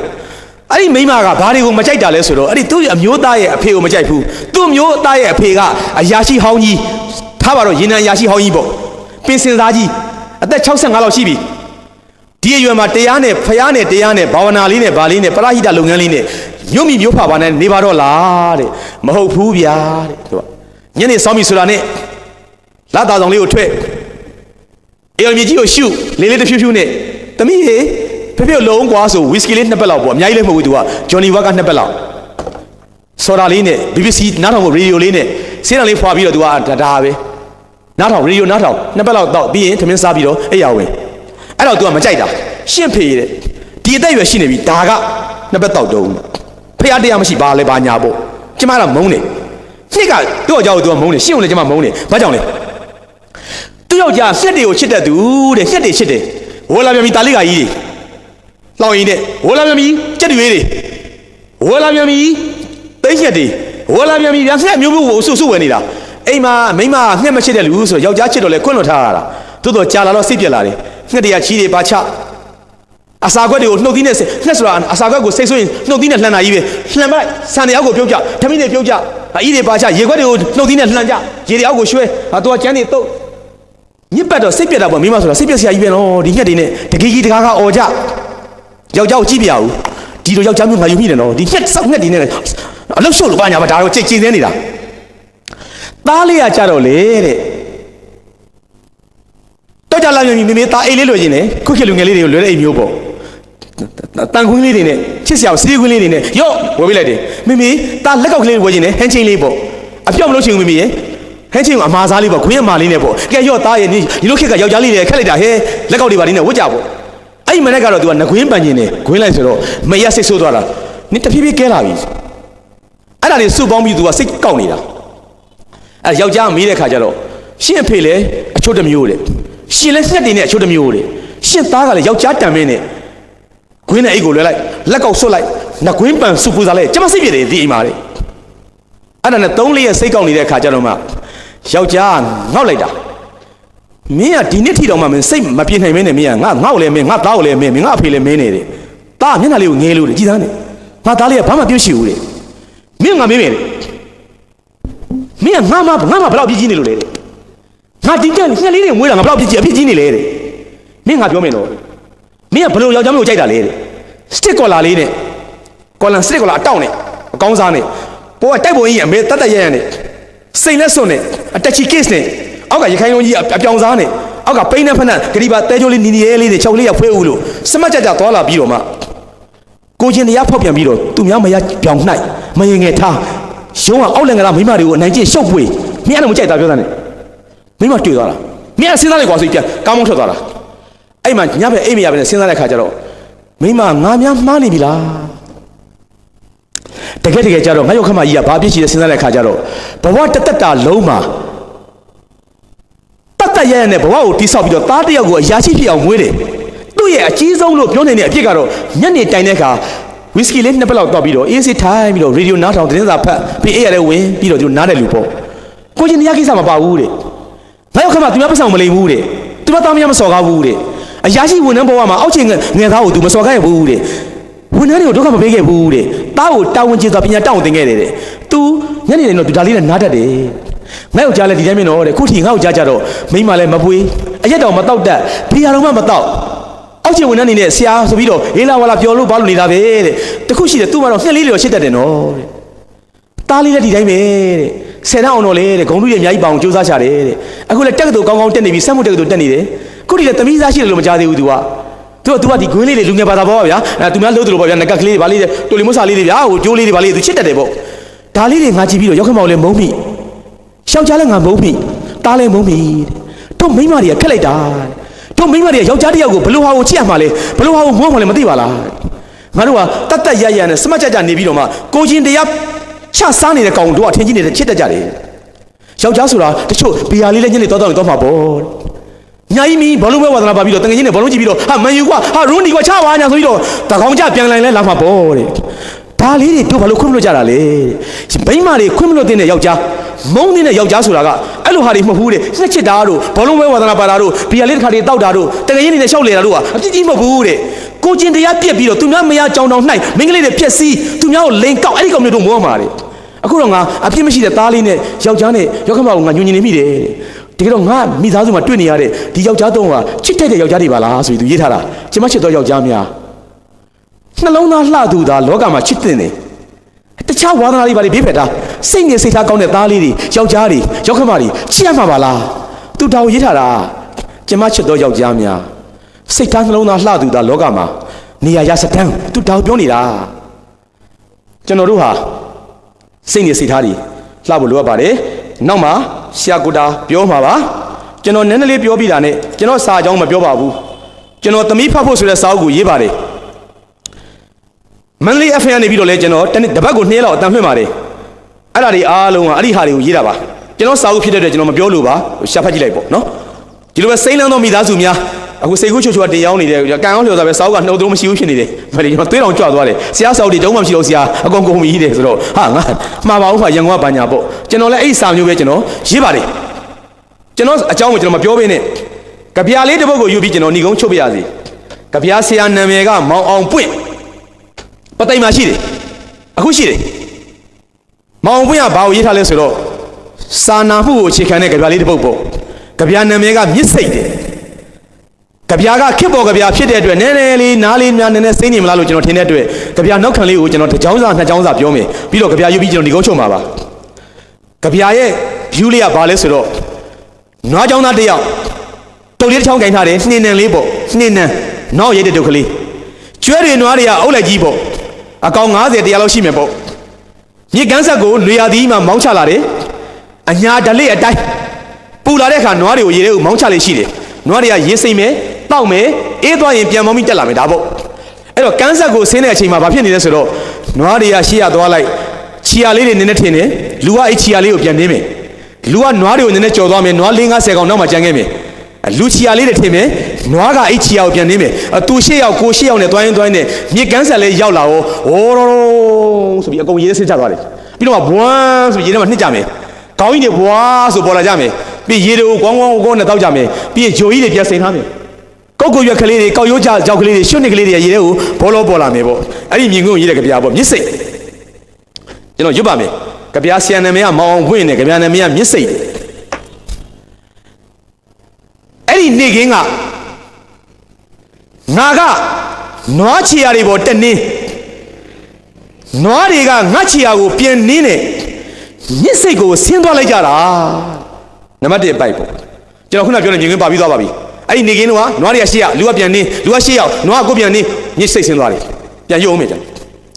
်အဲ့ဒီနေခင်းကငါကနွားချီယာတွေကိုနင်းနွားတွေကငါချီယာကိုပြန်နင်းနေမြစ်စိတ်ကိုဆင်းသွားလိုက်ကြတာနောက်တစ်ပိုက်နွားတွေကဥဆောင်နေတာလားလူတွေကဥဆောင်နေတာလားသိကောင်းနေနော်ပြန်ရုံမယ်အရသာရှိလို့နွားတွေကဥဆောင်နေတာလားလူတွေကဥဆောင်နေတာလားအတွေးရတစ်ဖက်ကိုရောက်ချင်တော့လဲတစ်ဖက်ပေါ့ဗျာ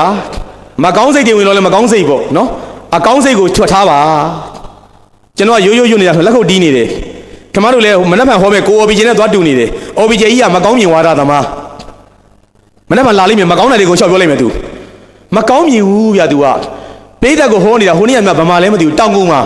ဟိုးလွန်ခဲ့တဲ့နှစ်30တုန်းကတဲ့ဗမာပြည်မှာတဲ့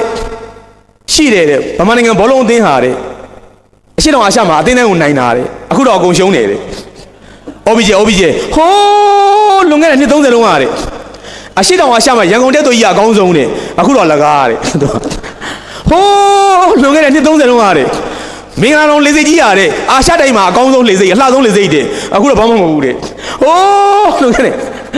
အဲ့လိုပြောလို့ကျွန်တော်ကတက်ပြောတာသူလည်းပြီးတော့ကျွန်တော်တက်လာတာခင်ဗျားမကောင်းမြင်ဝါဒသမားပဲလို့မမပြည်အဖက်ဖက်ကကြာဆင်းတယ်ပြောနေတယ် OBJ ကြီးဟာလို့မဟုတ်ပါဘူးလို့တို့ကကြာဆင်းတာမှန်တော်လဲပဲတချို့နေရာတွေမှာတို့နံပါတ်1ရပါတယ်တကယ်ကြီးရဲ့လို့ဘယ်နေရာမှာလဲကွာတဲ့ဟာမင်းကကဘာမှာငှက်ဖျားဖြစ်ဆုံးနံပါတ်1ကတို့နိုင်ငံကွာလို့ငှက်ဖျားမှာနံပါတ်1လို့ပြောရတယ်ခင်ဗျားတို့လည်းအဲ့လိုဖြစ်နေပြီကျွန်တော်ကရိုးသားရုပ်ခင်ဗျားတို့လက်ခုပ်တီးဘာမှမဟုတ်ဘူးလေဗျာမြစ်ထဲကိုဆင်းသွားတာနွားတွေကရင်ဆင်းတာလားလူကအရင်ဆင်းတာလားဒါကိုပြောနေတာဘယ်လူကအရှိရလဲတဲ့နွားကအရှိရလားလူကရှိရလားနှစ်ပိုက်ပြန်ရွတ်မယ်အဲ့ဒီနေခင်းကငါကနွားချီယာတွေပေါ်နင်းနွားတွေကငါချီယာကိုပြန်နင်းနေမြစ်စိတ်ကိုဆင်းသွားလိုက်ကြတာနွားတွေကဥဆောင်နေတာလားလူတွေကဥဆောင်နေတာလားတုံလေးကိုထောက်ပြီးမတ်တရက်ကျန်ခဲ့ပြီနွားတွေရေထဲဆင်းပြီးဖုံတွေထလာပြီမျက်လုံးတွေမျက်ခုံးတွေသပင်းတွေကိုဖုံတွေကတ်သွားပြီ အဖိုးကြီးကိုလည်းဖြစ်သွားပြီချက်ချင်းကြီးပေါ့နော်တဲတွေဖုံတွေကညအဖိုးကြီးကိုလည်းဖြစ်သွားပြီလေနှင်းနံကိုထောက်မိလို့ဒုတ်ကိုထောက်ပြီးတော့ရက်ခဲ့တာကန်းစံမှာနှင်းနံကိုထောက်မိလို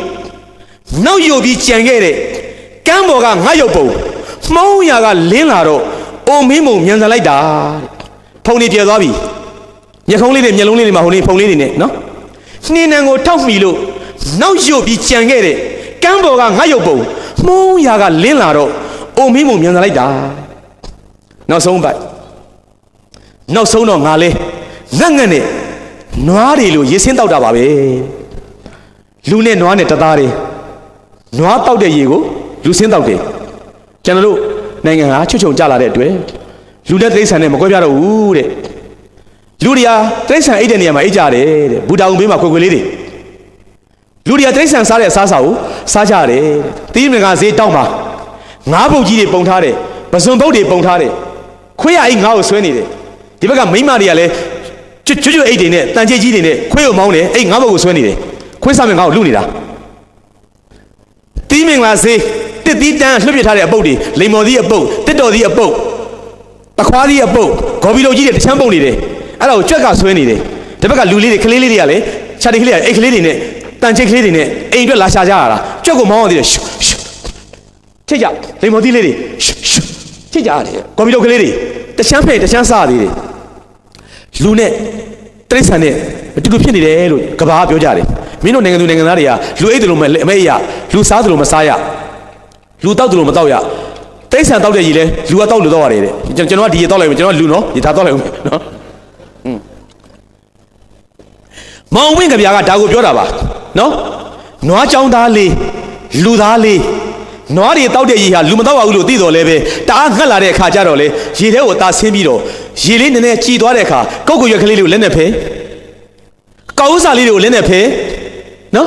်ဖဲပြီးတဲ့အခါဒီဟာလေးတွေကိုသူကကင်ပြီးတဲ့အခါရေလေးကိုပက်ပြီးတဲ့အခါဒီလိုတောက်ရရှာတယ်တဲ့နွားတွေလိုတောက်ရရှာတယ်ဒီကဗျာကိုဖတ်တဲ့အခါကျွန်တော်တို့ဘာဖြစ်လာမလဲကျွန်တော်တို့လူဖွဲ့စည်းရဲ့အနေအဆုံးနွားချောင်းသားလေးကိုစာနာတတ်လာတယ်ပေါ့လူတွေကစာနာတတ်တဲ့စိတ်တွေဖွံ့ဖြိုးလိုအပ်တယ်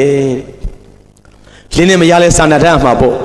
့တားနဲ့ဖေးစာနာတတ်မှာပေါ့ညဘက်အိတ်နေစဉ်ကာလမှာတားလေးကစောင်းလေးကွာကြနေချမ်းလို့ညာဦးကခြုံပေးထားတယ်တင်းလို့ဖခင်ကထကြည့်တဲ့အခါအော်တားလေးစောင်းလေးကွာချနေတယ်ချမ်းရှာမှာပေါ့ဟာဆိုစောင်းလေးကိုအသားလေးဆွဲတင်တာဒါစာနာစိတ်ပေါ့စံပတိပေါ့မဟုတ်ဘူးလားမင်းလေးကြောင့်နဲ့ကိုနဲ့မြစ်တာမျှခဲ့တယ်တရက်တရပတ်စံသွားရှာတယ်သူတော့တိတ်ခံများကြနေလိမ့်မလားငါ့ကိုပြန်စောင့်နေရှာမလားမြို့နဲ့ရွာလဲငါတို့ကိစ္စကိုတီးပြီးသားငါချစ်သူငါပြန်ပြီးတော့လက်ထက်မှာဖြစ်လိမ့်မယ်လေဆိုတွေးတာလဲစာနာစိတ်ပေါ့စံပတိပေါ့ဒီလိုပဲဆေးရုံကလေးမှာပက်လက်လန်းတဲ့လူတယောက်ကိုကြည့်ပြီးတော့ကျွန်တော်တို့ကအော် तू ကတော့တောကလာတက်ချတဲ့လူနာထင်ပါရဲ့သူ့လာမေးတဲ့ဧည့်သည်လည်းမရှိချဘူးနောမရှာတဲ့ထင်ပါရဲ့သူ့တော့ငါတို့ဆေးရုံကနေပြီးတော့စိုက်ပြီးကုသပေးရင်ကောင်းပါပဲလို့တွေးတာလဲဒါစာနာစိတ်ပေါ့ဒီစာနာစိတ်တရားတွေလူလောကမှာဖွံ့ဖြိုးလာပြီဆိုရင်လူလောကလှမှာပဲပေါ့ဒါနှလုံးသားလှခြင်းတရားပဲလေကျွန်တော်တို့ဟာတစ်ခါကြတော့လေလောကကြီးတစ်ခုလုံးကိုကယ်ဖို့လောဘမကြီးတင်ပါဘူးအဆိုတော်ကိုဇော်ဝင်းထွန်းနဲ့ဟိုတလောကကျွန်တော်သူ့ရုံကန်သွားတော့တွေ့တော့မှကိုဇော်ဝင်းထွန်းကလည်းပရိဟိတလေးလုပ်တယ်လေရန်ကုန်တိုင်းရဲ့တစ်ဖက်ကမ်းမှာဒလမြို့မှာကျောင်းလေးတွေဆောက်ပြီးသူတချွတ်လှူတယ်တဲ့ကျွန်တော်ကမေးတယ်ကိုဇော်ဝင်းထွန်းကြီးကိုထွတ်ကြီးလို့ဘာလို့အဲ့လိုလှူတာလဲဆိုတော့နိုင်တယ်လို့ပေါ့ဆရာရဲ့တဲ့သူကကျွန်တော်ဆရာကိုတော့ကျွန်တော်ကဆရာရေးတဲ့မောင်သားချိုးတွေဘာတွေမကြိုက်ပါဘူးကျွန်တော်ရည်စရာကြိုက်တော့ဂျက်ကုန်းညံကုန်းတွေကြိုက်တယ်တဲ့ကာတွန်းဆရာကိုငွေကြီးရဲ့သားလေးအဆိုတော်စီသူလွင်ကယူလာတယ်တဲ့ဟုတ်တယ်လို့ကျွန်တော်ကကိုငွေကြီးနဲ့ရင်းနှီးတာလို့ကိုထွတ်ဘာဖြစ်လို့ဟိုဘက်ကမ်းမှာဒလမှာဖုန်းဟိုမူလန်ကျောင်းကိုသွားလှူတာလဲဆိုတော့ကျွန်တော်သားလေးသမီးတွေကနိုင်ငံခြားသွားထားတာတဲ့စင်ကာပူကျောင်းသွားတဲ့ဘာသွားတဲ့ကျွန်တော်လှမ်းကြည့်တော့စိတ်ထဲထိခိုက်တယ်ဆရာရဲ့တဲ့တကြောင်လုံးကျွန်တော်တောင်းယူထားတယ်တဲ့အဲ့ဒီကျောင်းသားအားလုံး400လောက်ရှိမယ်ခဲတံဗလာစာအုပ်ပေးတံလွယ်အိတ်တကြောင်လုံးစာလူ400စာသူအကုန်ပေးတယ်မယ်ဆိုလှူတာတဲ့နိုင်တယ်လို့ပေါ့ဗျာတဲ့ဟုတ်တယ်ကိုဇော်ဝင်းထိုးလို့ဆရာဖေမြင့်ဘာသာပြန်တဲ့အဲ့ဒီနှလုံးသားအာဟာရမှာပါတယ်ကျဲငါးဆိုတာလူတယောက်ကမ်းခြေမှာလမ်းလျှောက်နေတယ် beach တစ်ခုမှာလှိုင်းနေရိုက်တယ်ကျဲငါးလေးတွေပါလာကျွန်တော်တို့နိုင်ငံမှာဆိုရင်တော့ဘာငါးခေါ်မလဲငါတလဲတို့လိုဟာလေးတွေပေါ့ဖတ်ခုံနေတဲ့ငါးလေးတွေလှိုင်းရိုက်တယ်ငါးလေးတွေကမ်းမှာတင်းတယ်လှိုင်းတွေပြန်ကျသွားတယ်ပါသူလဲပါတယ်ကြံသူကြံတယ်နောက်တလုံးပြန်အုပ်တယ်ပြန်ပါသူပါတယ်ကြံသူကြံတယ်တချို့လဲနေအောင်ချီမှာသေးသူသေးတယ်